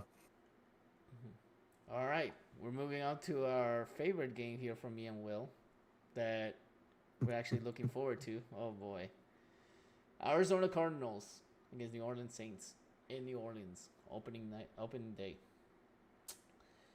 I think I'm actually gonna take this one ahead and just be realistic as possible. I mean, I see the injuries. I see only one person did not practice, and that was Trevor Penning, offensive line. And like I said, that's the key thing. You have offensive line on the injury list, you're gonna have a lot of troubles moving around, and especially with a young quarterback like Rattler that needs time to actually sit down in the pocket. I mean, yeah, he can move, but when he moves, I notice he panics a lot. He gets nervous. He doesn't know what to do. But I mean, the good thing is that on the defensive side, they still have a pretty good thing. I mean, Chase Young, he was a full participant. They have Alontae Taylor. He's full participant, so that's gonna be a good addition too, as well. Then we got Howden and we got Boyd. So I mean, the only thing is about Penning. It says that he's active, but it says that he did not participate in practice. So, I mean, it's gonna be a close one. I mean, I got this is actually tough for me to pick, so I'm gonna wait till we all talk about this game, and then we're gonna make our picks on this one. So, Will, you got the mic. Man, you know who I'm going for. That's what I'm gonna say this, right? But I am gonna say this. It's kind of on the subject, but off the subject. My whole thing is with New Orleans, right? How this game goes will tell me how the season goes, right? Because we will see our starting quarterback, in his natural habitat. And I'm not saying that he can't get better. I'm not saying that. It's just that normally with the Saints, like I said, because we know last year, I was like, God damn, if we beat the Eagles, that was week 3, we probably gonna make it to the Super Bowl. This because they blowing people out. But literally, we won 2 games, blowing people out, and lost 5 straight after that. So it wasn't the Eagles, it was the Cowboys that we beat really bad. No, that's what I'm saying. We played the Panthers and the Cowboys, but week 3 we played the Eagles and we lost to them. We barely lost to them. Yeah. So, but that right there, how Rattler plays in this game is going to tell me a lot about the season. But I do have the Saints winning. I'm not saying it's going to be a blowout, right? It's going to be a low score because I think our old folks homes, I think our old folks home defense are going to do something big because we did pick up Reed in Kansas City. You know what I'm saying? And he's a really good safety. So I'm not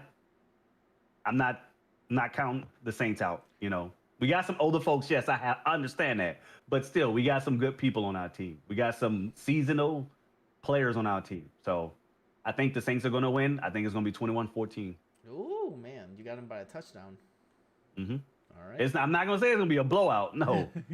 Hey, if it's a blowout, you know the city's gonna party that day. Oh yeah. But all right, what you got, ZDP? I'm gonna keep this short. And I hope you're ready for a ride because Maserati Marvin Harrison Jr. is gonna go through and have a night or a game against you guys.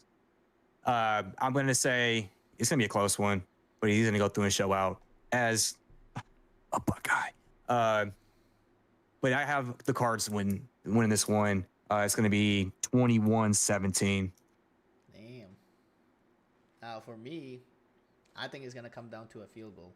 I think Groupie is gonna score the game-winning field goal at the end. Because I mean, at the end of the day, Rattler's still in his second year. He's still developing.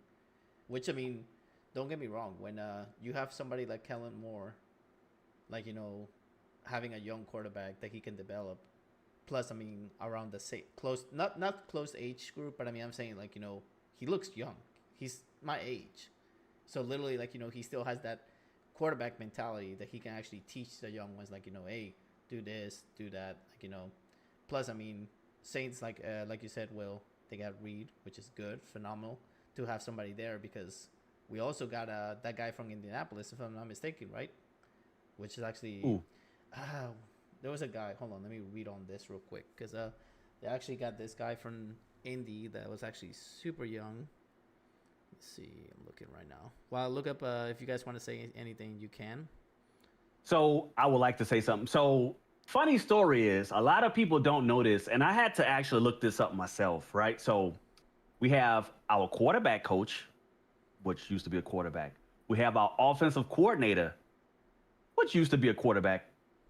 And we have our head coach, used to be a quarterback. All those guys were decent quarterbacks, So my thing is right, if you have that young man right there, Rattler, doing all this stuff, and this is my whole thought process on this, groom him. You don't actually need a veteran quarterback. You got 3 veteran quarterbacks sitting right there.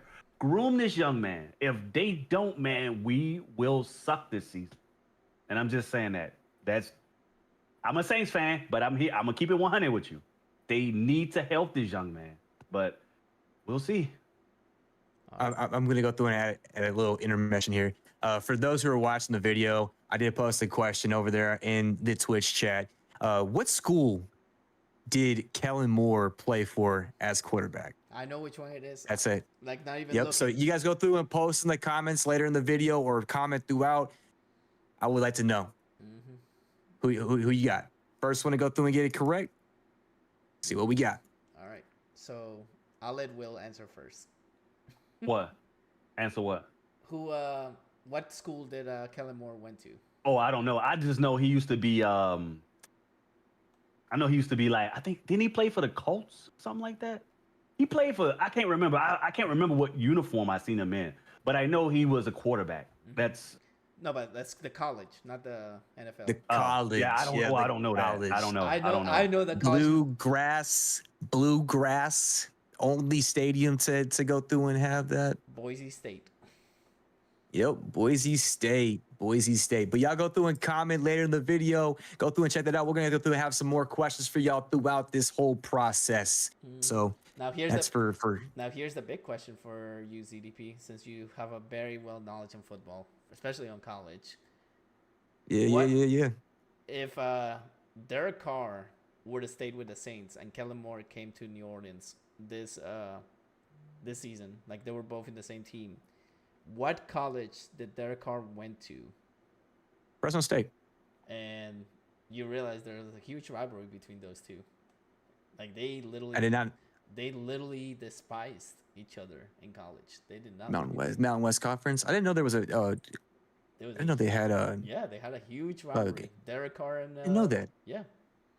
Maybe that's why Derek Carr left, because he knew Kellen Moore was coming to be his coach. Maybe he had the insight on that. He's like, nah, I don't want to go through and have that.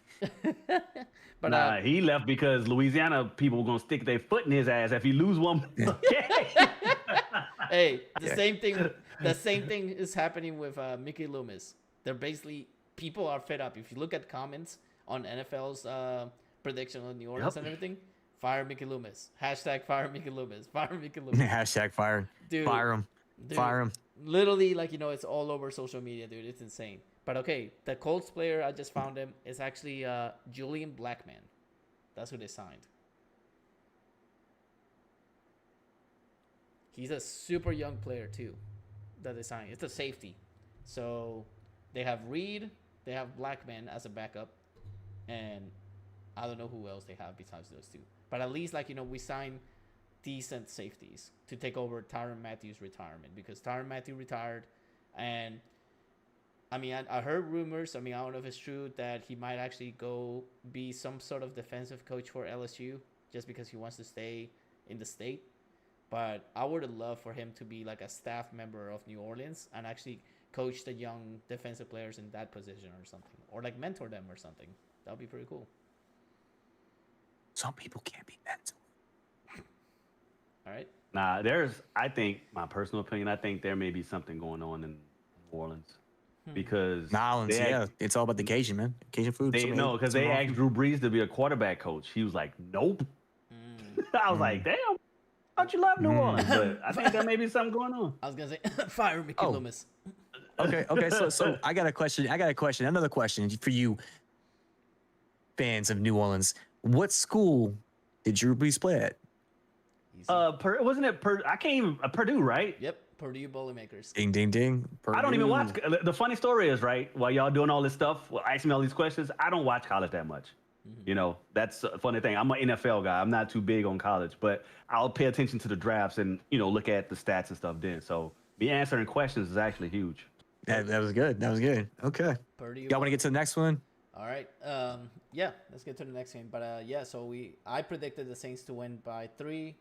Will over here predicted by a touchdown. And ZDP picked the Cardinals here, huh? The Cardinals, let's go through. Like I said, keep it short. They gonna fly with Marvin Harrison Jr., my Buckeye. Another one. Damn. All right. Wasn't that quarterback Ohio State guy too? What's his name? Kyler Murray. Yeah. He's from Oklahoma. Oklahoma Sooners. Same school. Yeah, same school as Baker. All right, and we already went over the Pittsburgh and Jets game, so we're good on that one. Now, so the next one be Giants. Before we go to that one, I want to go to this one because we have our friend that just followed Dynasty King. He's been waiting for the Packers, so let's go right to the Packers and the Lions. That's a huge one. Let's go. So who do you got, Dynasty? Who do you got? I want to hear your take on this, but I'm going to keep it short and sweet here as you're going through and pondering on this. Micah Parsons, sensational player. Awesome trade. Awesome trade for you guys. With the Lions losing both coordinators, I think that is going to hurt them. However, I got Detroit winning this NFC North clash, setting the tone and packing away the cheeseheads in Lambeau Field. Oh, wow. I'm sorry, my mom's a Packer fan, and Mom, I'm sorry you got to go through and watch it in this way. Your son went through and chose the Lions. I don't know, something's there, man. Something's there in Detroit. Packers have always been great. Jordan Love, he's got another piece in Matthew Golden, and then again, you have one of the best defensive players to go to that team. And I love the Packers because it is still a fan base that is owned by the people, of the people, by the people, call it law form, whatever you want to go through and call it. But, I'm sorry. Lions are going to go through and slice that cheese. Oh, and it's going to be a close one as well. I think because Goff is going to manage the game, you have Jahmyr Gibbs in the background, and you got the bowling ball. Can't think of his name. the I right can't think of his receiver? name, but no, running back. I mean, I can't think of his name. Montgomery? Played at Chicago. Montgomery? David Montgomery. Thank you, David Montgomery. Bowling ball, David Montgomery. They're gonna go through and do their thing again. Behind that offensive line, which I think that offensive line is much better than what is there in Lambeau. Hey, but I'm gonna say. don't forget about that receiver. I'm gonna say. though. Go ahead. I'm sorry. I would say don't forget about that receiver Detroit has too, man. They have that big. Yeah. But the X factor is gonna be the run game in this one. It's gonna be, and also we forget on defense as well. Aiden Hutchinson on Detroit, like that dude is a monster. So I'm gonna say the final score for me is gonna be 28-20. Detroit. Dang. That's actually. I know Will has been laughing over here, so he has something to say. So go ahead. So, y'all ever watch this movie called what is it called? Fuck. I don't know that movie. I've been checking out that. Hangover, right? You know, Oh, yeah. I seen something on TikTok, right, where they were showing where the Green Bay Packers coaching staff called Dallas and was like, "Hey," like on like the Hangover, like, "Hey, we fucked up." So, if y'all don't know this, right? Michael Parsons participated in one practice, and now he's having back injuries. He's having back problems. So they don't even know if he's going to play. I was like, Yeah. bro, you know, and I'm going to say this, right? I know all the Cowboys fans are hating, you know, their guy, the owner or whatever, whoever. Well, I forgot his name. But Jared Jones. yeah, they don't like the guy, right? But the thing is, Jerry Jones made a business move, right? Because the thing is, right, here's my whole take on everything, right? You guys may be, you know, like Lou, he may be the best quarterback in the NFL, hands down, right? But if he got a knee injury, and it's every season you see something with injuries, right? With Lou, I'm not gonna pay no freaking money to get this guy. Why? That's just like the Saints with our own folks home. I'm not gonna get this person, you know what I'm saying? Hey, I can crack jokes on myself too, you know? So my whole thing is the Lions have been playoff contingency teams throughout the time. Green Bay has also been playoff contingency teams, you know, without Parsons. So I'm just saying it's gonna be a shootout, but I still think the Lions are gonna take it. Really? They got it, man. Yeah. They got the it factor. Yep. Well, I'm gonna pull the upset here and go with Green Bay winning by a field goal.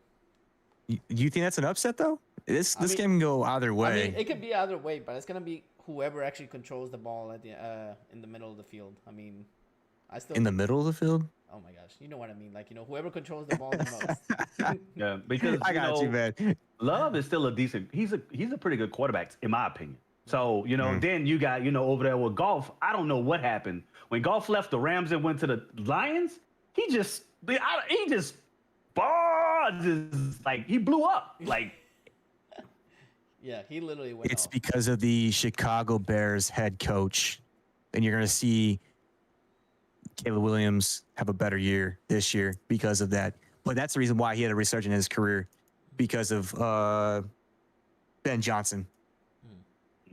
But yeah, I got the Cheeseheads beating the Detroit Cubs. I call them Cubs because they're like little Cubs. But Little Cubs. yep, I got Green Bay winning this one by 3. All right. We honestly are going to end up being second or third in the NFC North, with Minnesota getting Thielen back. JJ, Detroit is probably going to bring it home this year. See, we'll get to that. Okay, I like that you brought that up. That's a fair assessment, and I'm sure it's really hard for you to go through and even talk about Minnesota in that fashion. Like, I hear my mom go through and talk about it, and like you can sense the vomit in the just the fiery sensation that is burning as she is speaking. It's like the same thing when I go through and talk about the team of North, or when I have to go through and touch anything on the team of North, my hand is burning because it is hellacious. They have to go through and deal with that. So I get you. I get you. I'll give you a applause for that. All right. This next one, I mean, I already can say real quick because, I mean, Giants against Commanders. I mean, there's not much to say. I mean, who's the quarterback of Giants now? Russell Wilson. It's really? Russell Wilson, yeah. Jeez. So. And isn't they actually got some decent quarterbacks. They even got Jameis Winston over there too. He's been taking. Have you seen him on social media? He's been like in the Empire State Building taking like literally all kind of selfies, all kind of videos. I'm like, dude, this guy is literally gonna eventually play for every single team in the NFL and just literally go to all the land. He's a good backup quarterback to have with your team. They need to just have him on speed dial. That way he can go through and play for any team. Because like, you stole him in, he's gonna go through and do his thing. I mean, he did it in Cleveland. Regardless, like I love the energy he brings. It's a lot different than when he was drafted. Obviously, going through and stealing the crab legs and stuff like that. But the fact is, he's a positive vibe. He's a great athlete, a great person to have in that locker room. And I love the fact that the Giants have him because they have their quarterback. They have their quarterback in the future. They have their quarterback in the future. If you've seen how he played in the preseason, like. Dude, I personally got the Commanders on this one. Oh yeah, no, for sure. I have a whole spiel on this. So, I do feel like there's, for every sophomore season of a quarterback, there is some regression. I don't think Jaden Daniels is going to repeat the sensational year he had, but the fact is he has the pieces around him, and it went through and it solidified when they re-signed Scary Terry. Yet another Buckeye. Get a little trend here, another Buckeye. An LSU quarterback, though. I'll say LSU quarterback. I didn't think he was going to go through and be as great as he was in the NFL, but again, he surprised me with that. And to go through and do what he did in his rookie year, hat off to him. But I mean, this is obviously a gimme game. The Giants aren't going to go through and compete because they're going through a rebuild. But in Jackson Dart and Malik Neighbors alone, yes, Malik Neighbors, LSU, wide receiver, they have their future. They're going through and rebuilding that. And I feel like you're going to see the Giants in a few years being, a contender. But, Commanders at home and prove that the Giants are prove to be too giant for the Giants. So, I mean, that's it. That quarterback that Washington has, dude. I mean, that's another LSU quarterback that actually is a mobile one. It's not a pocket like Burrow was, but I mean, he's a mobile quarterback, and he finally found his home, and he's developing to be a great quarterback. So I mean, I still take the Commanders easily over the Giants right now. Easily. Yeah, we hope Jameis keeps traveling all over the U.S. I mean, eventually he'll. Dude. Literally, I still remember till this day when he mocked the Saints with the crab legs, and then when he lost, his face was so different, dude. After that, I was like, oh my gosh. But dude, we gotta get a Jameis shirt. We gotta do some Jameis merch from him or something like that. Just the crab legs. Dude, we gotta get him on the pod. I just want to go through and just talk to him, man. He's off the wall. Man, I would love to go through and talk to him. Hey, I mean, if he actually is listening to this eventually, on when it's actually finished recording, hey, I mean, if you listen to this, Jameis, please make your presence here because it would be awesome to have you here and actually talk football. Who you got, Will? You know who I got? I got the Commanders, man. Because my boy went over there to the Commanders. And he's doing great things, but I just think that, not trying to say anything negative about New York, but I think that Russell Wilson I think it's time for him to chill. I think it might be that Rodgers. I think it's time for him to chill, man. Let at the point where he sit down and mentor this guy, Dart, what I'm saying, and help him be a better quarterback and stuff like that, right? But I just think that Russell Wilson, man, he's been passed around now. Like, and the thing is, he was in Denver. I'm not saying that he had the best team around him, but he had a good coach. And I can vouch for that. He has Sean Payton there. I'm not saying that Sean Payton, just because you have him on your team, you're going to win the Super Bowl. No, but That's what I heard. But I'm saying that, like I think they should have did like I think the Broncos should have did better than what they did, and it was ugly. Then they just passed them to New York, and it's like it ain't gonna get any better, bro. You know what I'm saying? So I think I think Washington's gonna win hands down by 2 touchdowns. Now, I don't wish for anything to happen to anybody, but say something happens to Jaden Daniels in this game. Do you think that? I mean, I don't even know who they have as backup, but do you think they still have enough to go through and lead to victory for this game? I think they do. I think they will. I don't know, man. I think they will. All right. Because you got to look at it too. These guys, they made it to the playoffs. They made it to the. They made it. The divisional. I think they made it to divisional, huh? Yeah, they did. Yeah, it's crazy. So they're not a bad team. I'm not saying that. Who was Jaden? Oh, Marcus Mariota is right behind. Yeah, Marcus Mariota is right behind. So, Marcus Mariota is a good backup. Yeah, so I think if something was to happen, I mean, he'd be able to go through and game manage. So, yeah, Commanders all the way. Speaking of Sean Payton, we're actually stepping on this game. Tennessee Titans at Denver Broncos. Oh, God. I call the Denver Broncos the Saints 2.0 because, my God, almost every single staff member of that team used to be with New Orleans. I'm like, dude, this guy is literally drafting, like, everything that we drop. Literally, Sean Payton is with, like, a fishing rod going, like, let me get this player. Yep, I got him. Okay. Saints dropped him. Let me get gotta be quicker than that. Yep. He's a guy with the fisherman. Gotta be quicker than that. Yep, exactly. He's literally going all out and saying like, "Oh, Saints dropped this guy. Let me pick him up real quick. Oh, Saints dropped this coach. Let me get this guy." Dude, you're basically making the Saints 2.0 up there in Denver. Eventually, what? You're gonna make it Denver Saints? Like Jesus Christ, man. The Denver Saints. The Denver Saints. Come on, they're too high for that. But honestly, I mean, with the way Denver Broncos have been playing, I mean, it shows that 2 people did not practice for them, Atkins and Greenlaw. But I mean, other than that, I mean, I got Denver winning this one. I mean, I don't see much on. I mean, Tennessee. I mean, they still have Tannehill or not really. Tyler Lockett. Oh, Tyler Lockett. That's who they have now. They have Tyler Lockett, Calvin Ridley. They have Tony Pollard, Chig Nwankwo. They have a okay defense. They got some players on defense. You gotta remember sneaky defense. You gotta remember though, anybody that plays in Mile High Club, they have a really tough time because they're up in the mountains. They're playing up there, and literally that, for some reason, is like a curse to play up there, dude. Because the elevation really fucks with players big time. Unless you are a native of the Broncos, or if you're on the Broncos staff, like they have some stuff for you, some witchcraft trickery or whatever. I know this guy retired already, but God, I miss watching Champ Bailey play for the Broncos back in the day. Oh, Champ Bailey, Terrell Davis, dude, it's my boy. Terrell Davis. Champ Bailey used to play for the Saints. Who? Before he retired, Champ Bailey. Oh my gosh, he's like you didn't know that? I did not know that. He played for the Saints, but he got cut. Oh wow. Yeah, they brought him over there. That's when we had who was that guy? The guy with the gray hair, that defensive coordinator. Oh, Greg Williams. Not Greg Williams. It was. I think it was. Was it before Greg Williams? Oh, Rob Ryan. Yes. Yeah. Yes. Rex Ryan's brother. Rex Ryan's brother. Rob Ryan. Yeah.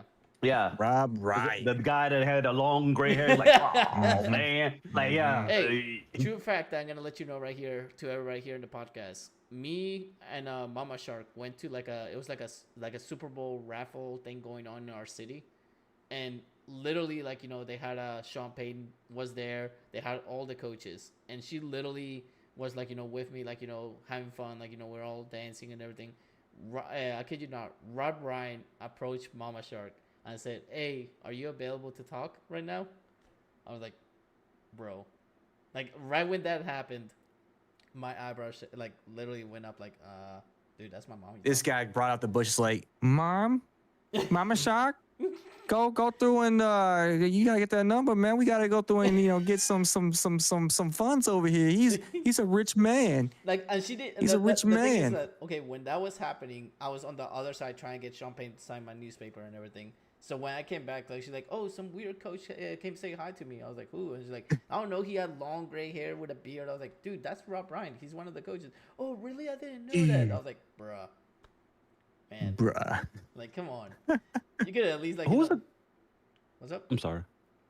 I was just thinking. I'm trying to figure out who's the quarterback for the Broncos. What's his name? Nixon. Bo Nix. Oh, Nixon. Nix. Let me guess. Ohio State or no? No, he's not. No, he's not. He's not from Ohio State. He's from the SEC team. I think he's from. I can't remember exact school. Ole Miss. I think so, Nick. But I mean, Sean Payton is basically training him to be the next Drew Brees. Oregon. He's from Oregon. But literally, like, everybody got the Broncos. Like, if you look at the preview, everyone got the Broncos winning this one. There's no questions, dude. I mean, Mile High Club, Sean Payton at home. I hate to say that because his home is New Orleans, but dang. Yeah. I think it's gonna be too tall of a task for Cam Ward being a rookie quarterback. I think it's going to be good for him to get some experience underneath his belt. He's got some pieces around there, but, with the Broncos and, what Bo Nix was able to go through and do last season under Sean Payton. Sean Payton does really well with quarterbacks. I mean, he's done it throughout his career as a coach. And then you have a really great running back squad there. Again, it's the Broncos. They're going to win this. Hands down. It's not going to be like as commanding as the Commanders versus the Giants, but it's definitely going to be one that's going to have some separation. All right. So now we got who we all agree Denver? Yeah. Nope. Yeah. Oh, Will says nope. Is this Tennessee? So I'm going to say this, right? I'm not saying it's going to be a blowout. I understand Sean Payton, he does magical things, right? But I actually believe in Cam Ward.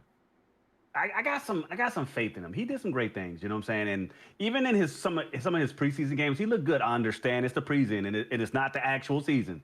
But I think he's going to turn that whole franchise around. Can I just say? I think he will. Can I just say that I think, in my opinion, I think preseason is pointless. They should have at least one game, and they have more regular season games just because, dude. I mean, just like name the starter like on your training camp. Like if you see like somebody do good, okay, put him in this. I'm tired of seeing so many preseason games. I mean, I know they cut it to 3. They used to have 4, but cut it to like 2 or 1. Oh, what you got? Oh, both of them. Okay. Here, okay. You go first. So let's go. So the preseason, the purpose of it is to go through and help out with your depth, to go through and see what the rookies are going to go through and be able to do before they actually get into competition. You know who your starters are going to be before the season starts. You're just trying to go through and fill up the roster per se. So that's why they have this aspect. And I think 3 games is perfect when it comes to that. They made the season much longer. 3 games is perfect to go through and get your team, your roster in alignment. Because I mean, you have so much time you go through and practice before the season even starts. So you want to get yourself in shape, get yourself ready. This is the go through and get yourself ready before you go through and start getting back into the full season. So I digress. All right, what you got, Will? I was going to say the same thing. Like you already know what your starting roster is going to be. Just like, because the Saints got so many, we got a lot of running backs, but we all know Alvin Kamara is going to be the starter, but the thing is just to see what the backup people are going to do, and to say like, hey, if I'm playing against Lou, you're the coach for the, let's just say the Philadelphia butt rompers or some shit. I'm just making up a random team, right? Mm-hmm. I know that as a coach, I know that your defense is, you always keep your defense at top notch. So what I'm going to do is I'm going to keep Alvin Kamara out of this. And I'm going to like, hey, you're going to start the first half and you're going to start the second half. You know what I'm saying? Because this is the best running defense in the league, and I know they got their starters playing for the first quarter. So I'm going to let you guys run up against them. You know what I'm saying? So that way you can see some teams actually play their starters. Mm-hmm. Some teams, a lot of teams don't, but I would like, hey, if I know that I know that you start your starters on the first quarter and you let the bench play after that. I'm gonna each session, each time we have the ball, I'm gonna let a different running back go in and see how they go against that number one defense. So that's the reason for a preseason, So do you agree that it should be 3, or you think it should be cut down? I think 3 games is good. I think it's great. I think when they was doing like 4 games and shit, I was like, that's kind of too much, man. But like 3 games is perfect. And then 17 regular season games plus postseason, which makes it like what, 20? They can actually get 20 games to win the Super Bowl, basically. But anyways, the next one we got is Seahawks and 49ers. I don't know much about this one, so I'm gonna let you guys take on this one, 49ers and Seahawks, because I haven't seen that much on these 2 teams lately. All right, so I'll talk about this. So Sam Darnold may not be made of gold, but he definitely found some last year when he played in Minnesota. He did. Might be on a different team, but somewhat of the same scheme that was ran in Minnesota.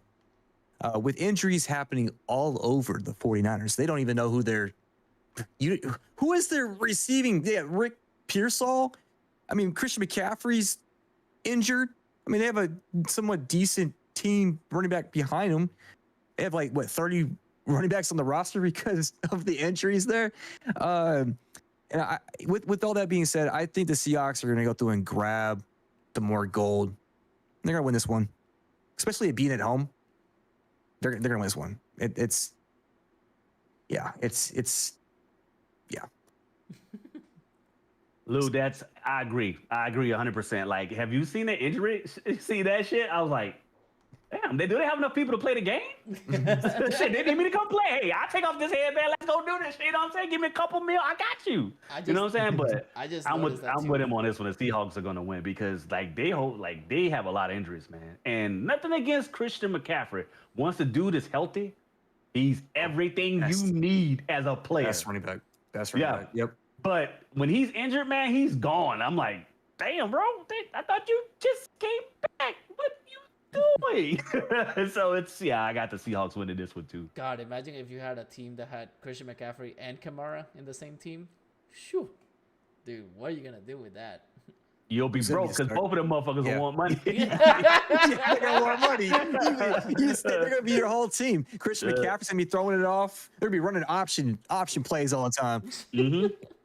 Like, wait, you gonna switch out? You gonna Kamara gonna be receiver now? Go ahead, because both of those running backs got great hands. That's one. Cam Scatterboo's gonna be their quarterback. That's Cam Scatterboo's gonna be their quarterback. Dude, man. You guys probably remember this. Who remembers back in the day when Madden let you actually create your own team from scratch? Literally, make your own team and literally put all the players you want. Choose your own logo. Choose your own colors for the jerseys. Dude, I miss those days, bro. When you actually used to be able to do that. But now, it has changed so much. It really drives me crazy. But anyways, okay. So I'm gonna go right with y'all. I'm gonna go with Seahawks, just because you guys picked Seahawks on that one. All right, moving on to our next game. We already talked about the Packers. We're talking about the Rams and the Texans. Oh boy. And look at that. The Rams only have 1 player on the injury list. 1 freaking player, dude. Jackson. That's it. Texans have 4. 3 of them did not practice, so they're actually up in the air. But I got the Rams on this one. As much as I hate them for what they did to my team, I got the Rams. What the Rams do to your team? What did it do? You should know by now. You talking about that pass interference no call? Man, I let that shit go. It is what it is, man. Because I'm just saying, Ray Charles was out there, being a referee that day, so I'm good. So as soon as you see him on the game, you're like, oh, turn it off. I know what it is. Yep. I just honestly, I'm with LA too. Like, I'm not saying. Like, I think Houston has a good team. They also picked up somebody else, too. I forgot. I think they picked up. They picked up Gardner Johnson too, right? Mm-hmm. The guy from Philadelphia. The I don't know. He's a safety actually. Well, I thought he was cornerback. But he can play both. He plays, but he's actually originally a safety. So he's like a hybrid, basically. Yeah, but because he's good. But the thing is like, ever since he talked shit about New Orleans, I don't like that food no more. Nah, but I think the Rams are going to win this one just because, honestly, I can't even say it right, but I think they have a nice little offense. And that's my whole thing. I know they didn't do too well last year, but I think they're going to step it up. And the fact that Matthew Stafford is actually back from injury, like he's actually going to be starting, that's what makes the Rams win. Like if Matthew would have been like, still in the injury list and he wasn't going to play, then I would have flipped the tables and said, you know what, they would have lost. Rams would have lost because they need Matthew Stafford on this game. And that's exactly why I'm going to pick the Texans, because of the lingering issues that is out there. Regardless if he's okay on the injury list, I think, as you said, Stafford is the key enigma to that offense. Now, they do have great running backs for a awesome run pass, prolific defense or offense. But the thing is, the Texans defense, they're going to be one of the top defenses this year. They have Will Anderson Jr. at end with Daniel Hunter at the other end. You did talk about C.J. Gardner-Johnson, but we also forget about Derek Stingley Jr., a top cornerback. That alone, I feel like the Texans, with addressing the offensive line, they're going to get tested early by that Rams defense. But I feel like C.J. Stroud is going to rebound back from his sophomore season, and you're going to go through and see a C.J. Stroud to Nico Collins connection again. Big Ten with the team of North with the Buckeyes over there. But Nick Chubb being on this team, you have Dameon Pierce. Like, they have a solid team. I got them winning. Okay. So now we're moving on to the Sunday night football game, which is, in my opinion, a really good game. Baltimore Ravens against Buffalo Bills. Sheesh. Bro, this game is going to be a bloodbath because these two teams played against each other in the playoffs. And my goodness, this is going to be crazy. I got, honestly, Bills winning by 3 on this one. I already see Will saying, So. Nah, I just think, to me, with the Bills, it's, I don't know, man. I can always forget his name. The quarterback for the Bills. The dude built like Josh Allen. He's built like a tight end. You know what I'm saying? So he's tough. On top of that, I don't know what he does, but it's almost like he pulled plays out of his ass, and they work. And they, like, the Buffalo Bills are always you can't stop. These guys are going to make the playoffs regardless. I'm not saying the Ravens are not going to make the playoffs, but what I'm saying is, when it comes to high value times, I'm not. What's the Ravens quarterback? I keep forgetting his name too. Jackson. Lamar Jackson. I call him Lamar Jackson.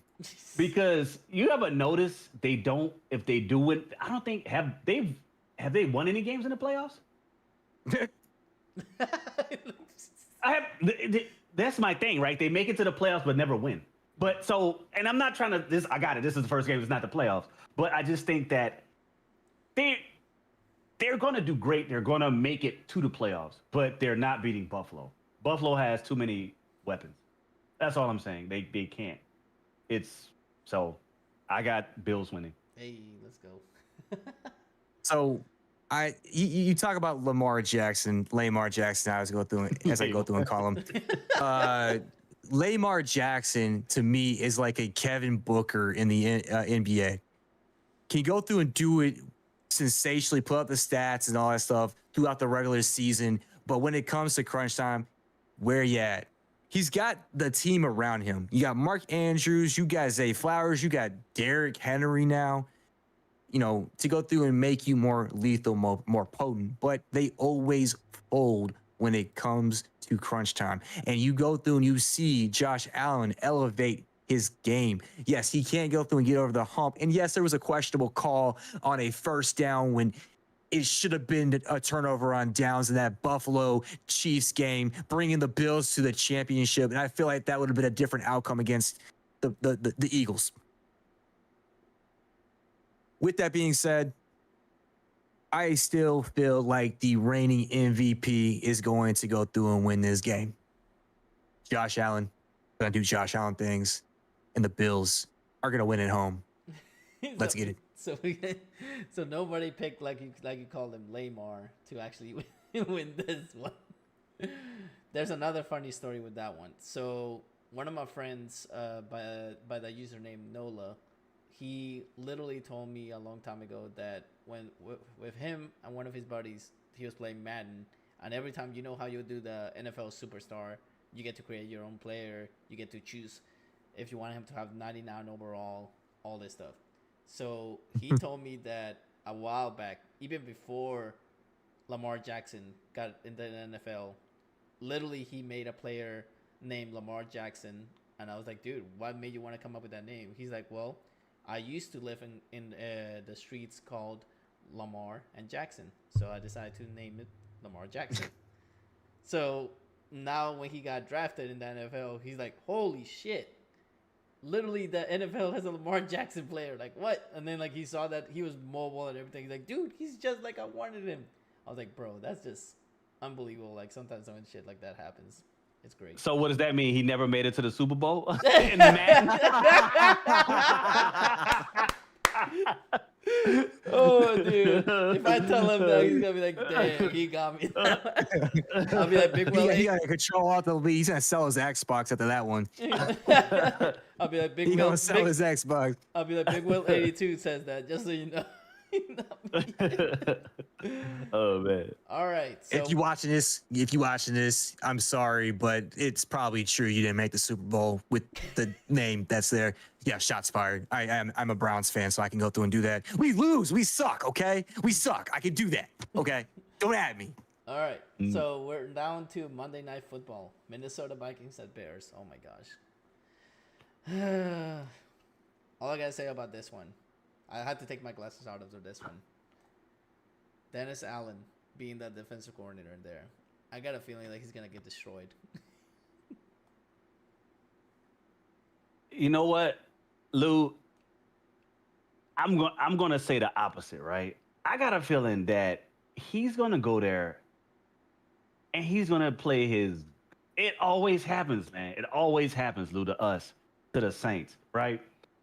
Every time somebody goes somewhere, they go and do great there. You're like Eli Apple, right? Mm-hmm. This guy couldn't guard a fly on the wall. He couldn't even guard a turtle on the ground. You know what I'm saying? So, like when he went, where did Eli Apple go? He went to another team. New York Giants. And he actually. No, was it the Giants? No. He was with the Giants. Then he came. Then he went to the Saints. Yeah. Then he went somewhere else, and he actually did pretty decent.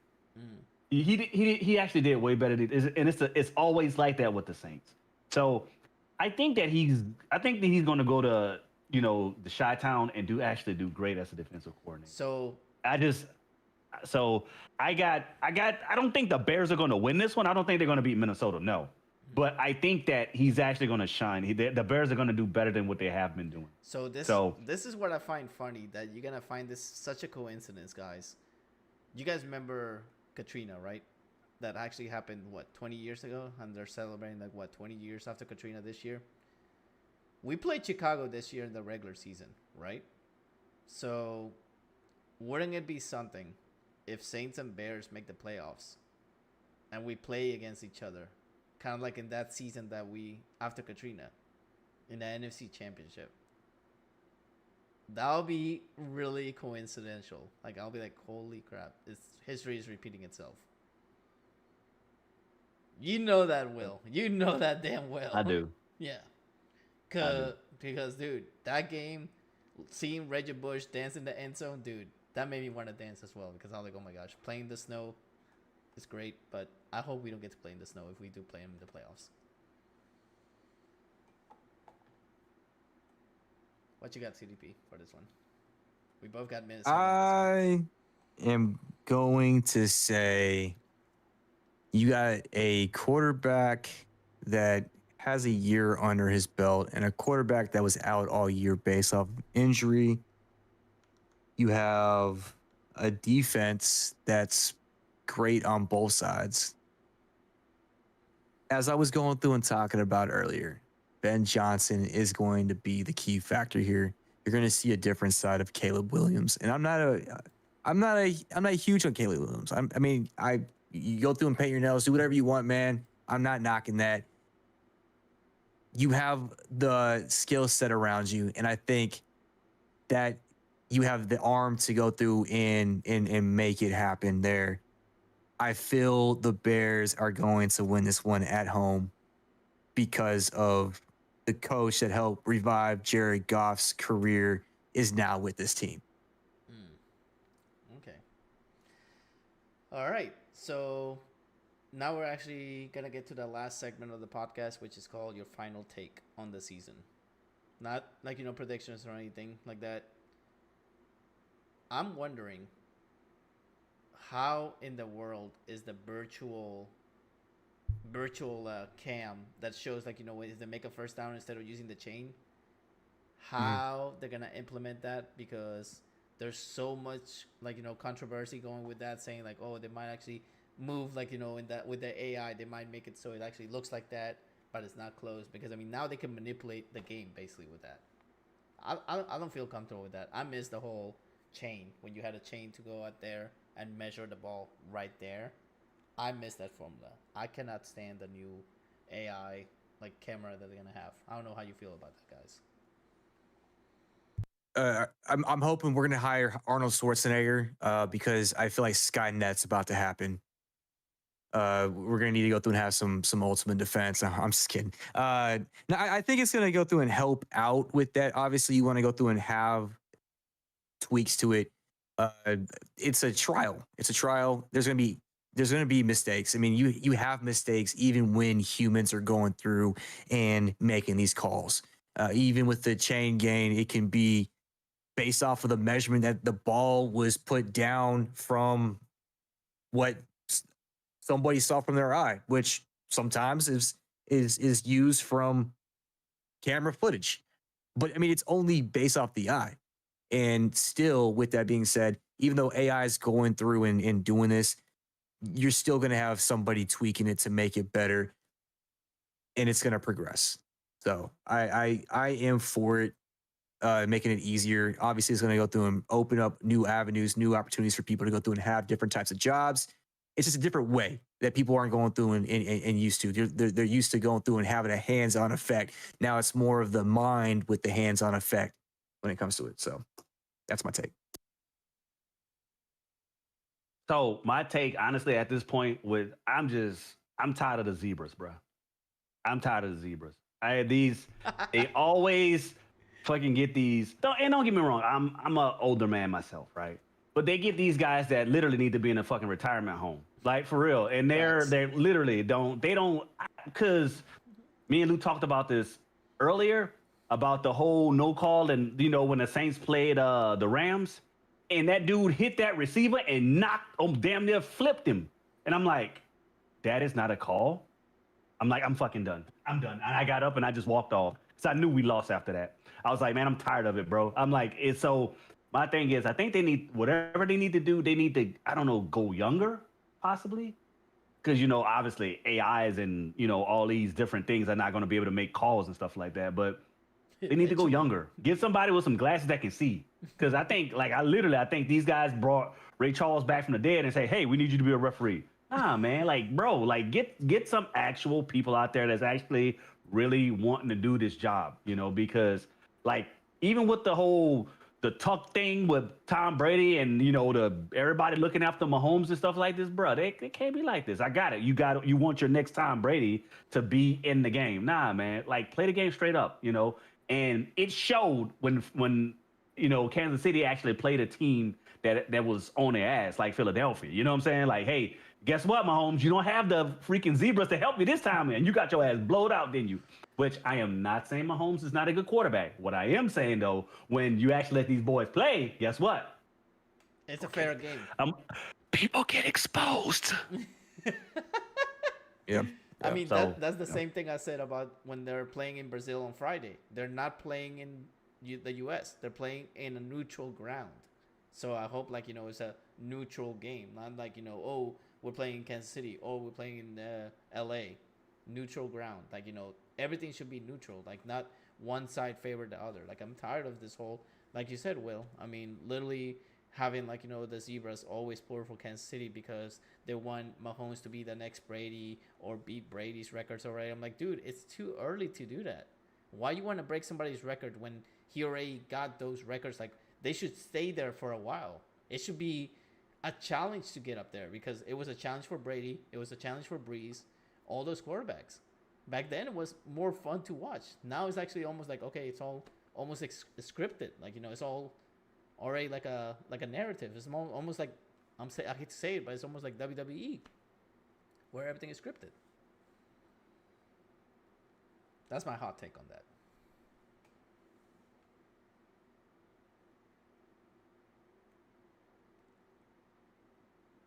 I don't know how you guys feel about that. I really don't. But I mean, I'm just tired of it, dude. I'm tired of seeing, like, okay, you said earlier, ZDP, Alabama winning so many times, like so many times repetitive. That got boring quickly. I was sick of that. I was like, dude, I'm tired of this shit. I want to see somebody that's never been to the national championship go out there and actually win it. Like, okay, Philadelphia won. Are we gonna see Philadelphia run it again? And we're gonna see, like, oh, no. I don't think it's gonna happen. I don't think we're gonna see neither Kansas City or Philadelphia on the Super Bowl this year. I think it's gonna be somebody that we're gonna least expect. That somebody that's gonna be like, people are gonna be like, what the fuck? Like, this team won the Super Bowl, and they're gonna be happy because at least it's somebody that's not Kansas City, not Philadelphia Eagles. Not to hate on people that are fans of those, but it's just like, I'm tired of seeing repetitive teams win every year. I like seeing somebody new. Like, okay, if the Texans win the Super Bowl, dude, I'm going to be happy. As much as I love the Saints, I would actually be happy the Texans won because why? They never won a Super Bowl. So, I mean, something like that. Something unique. Like, wow, a new team that nobody expected actually won the Super Bowl. So what about the Cowboys? What the Cowboys made it? Yeah. What would your take? He said the Cowboys. Yeah, what if the Cowboys How about make it? them Cowboys? Man, Yeah. they gonna make the playoffs, bro. Playoffs? What are playoffs for the Cowboys, bro? Exactly. Playoffs. They gonna make Playoffs. that's what I'm saying. They're not gonna make the playoffs. But here's a hot take too, Lou. I think Buffalo is gonna make the Super Bowl. I think Buffalo will be in the Super Bowl. But now, get this. I don't know if y'all know, right? Buffalo has lost 4 Super Bowls. In a row? So if they go this year and lose, this will be a 5th one. They never won 1. They lost 4. That's funny, because like every time like they played against Dallas twice, the Giants once, and I think it was at that time it was the Redskins they played against, and the Redskins beat them. But I honestly, if they win, it'll be great because I think they deserve it, man. Mm-hmm. I do. I think any team that doesn't repeat again, winning the Super Bowl, but it's not teams that already have dynasties built and everything, will be great to see. But that's my final take. All right. So, any final thoughts for the first season of the Sportscast? I mean, I hope you guys actually enjoyed. I know, it's really late.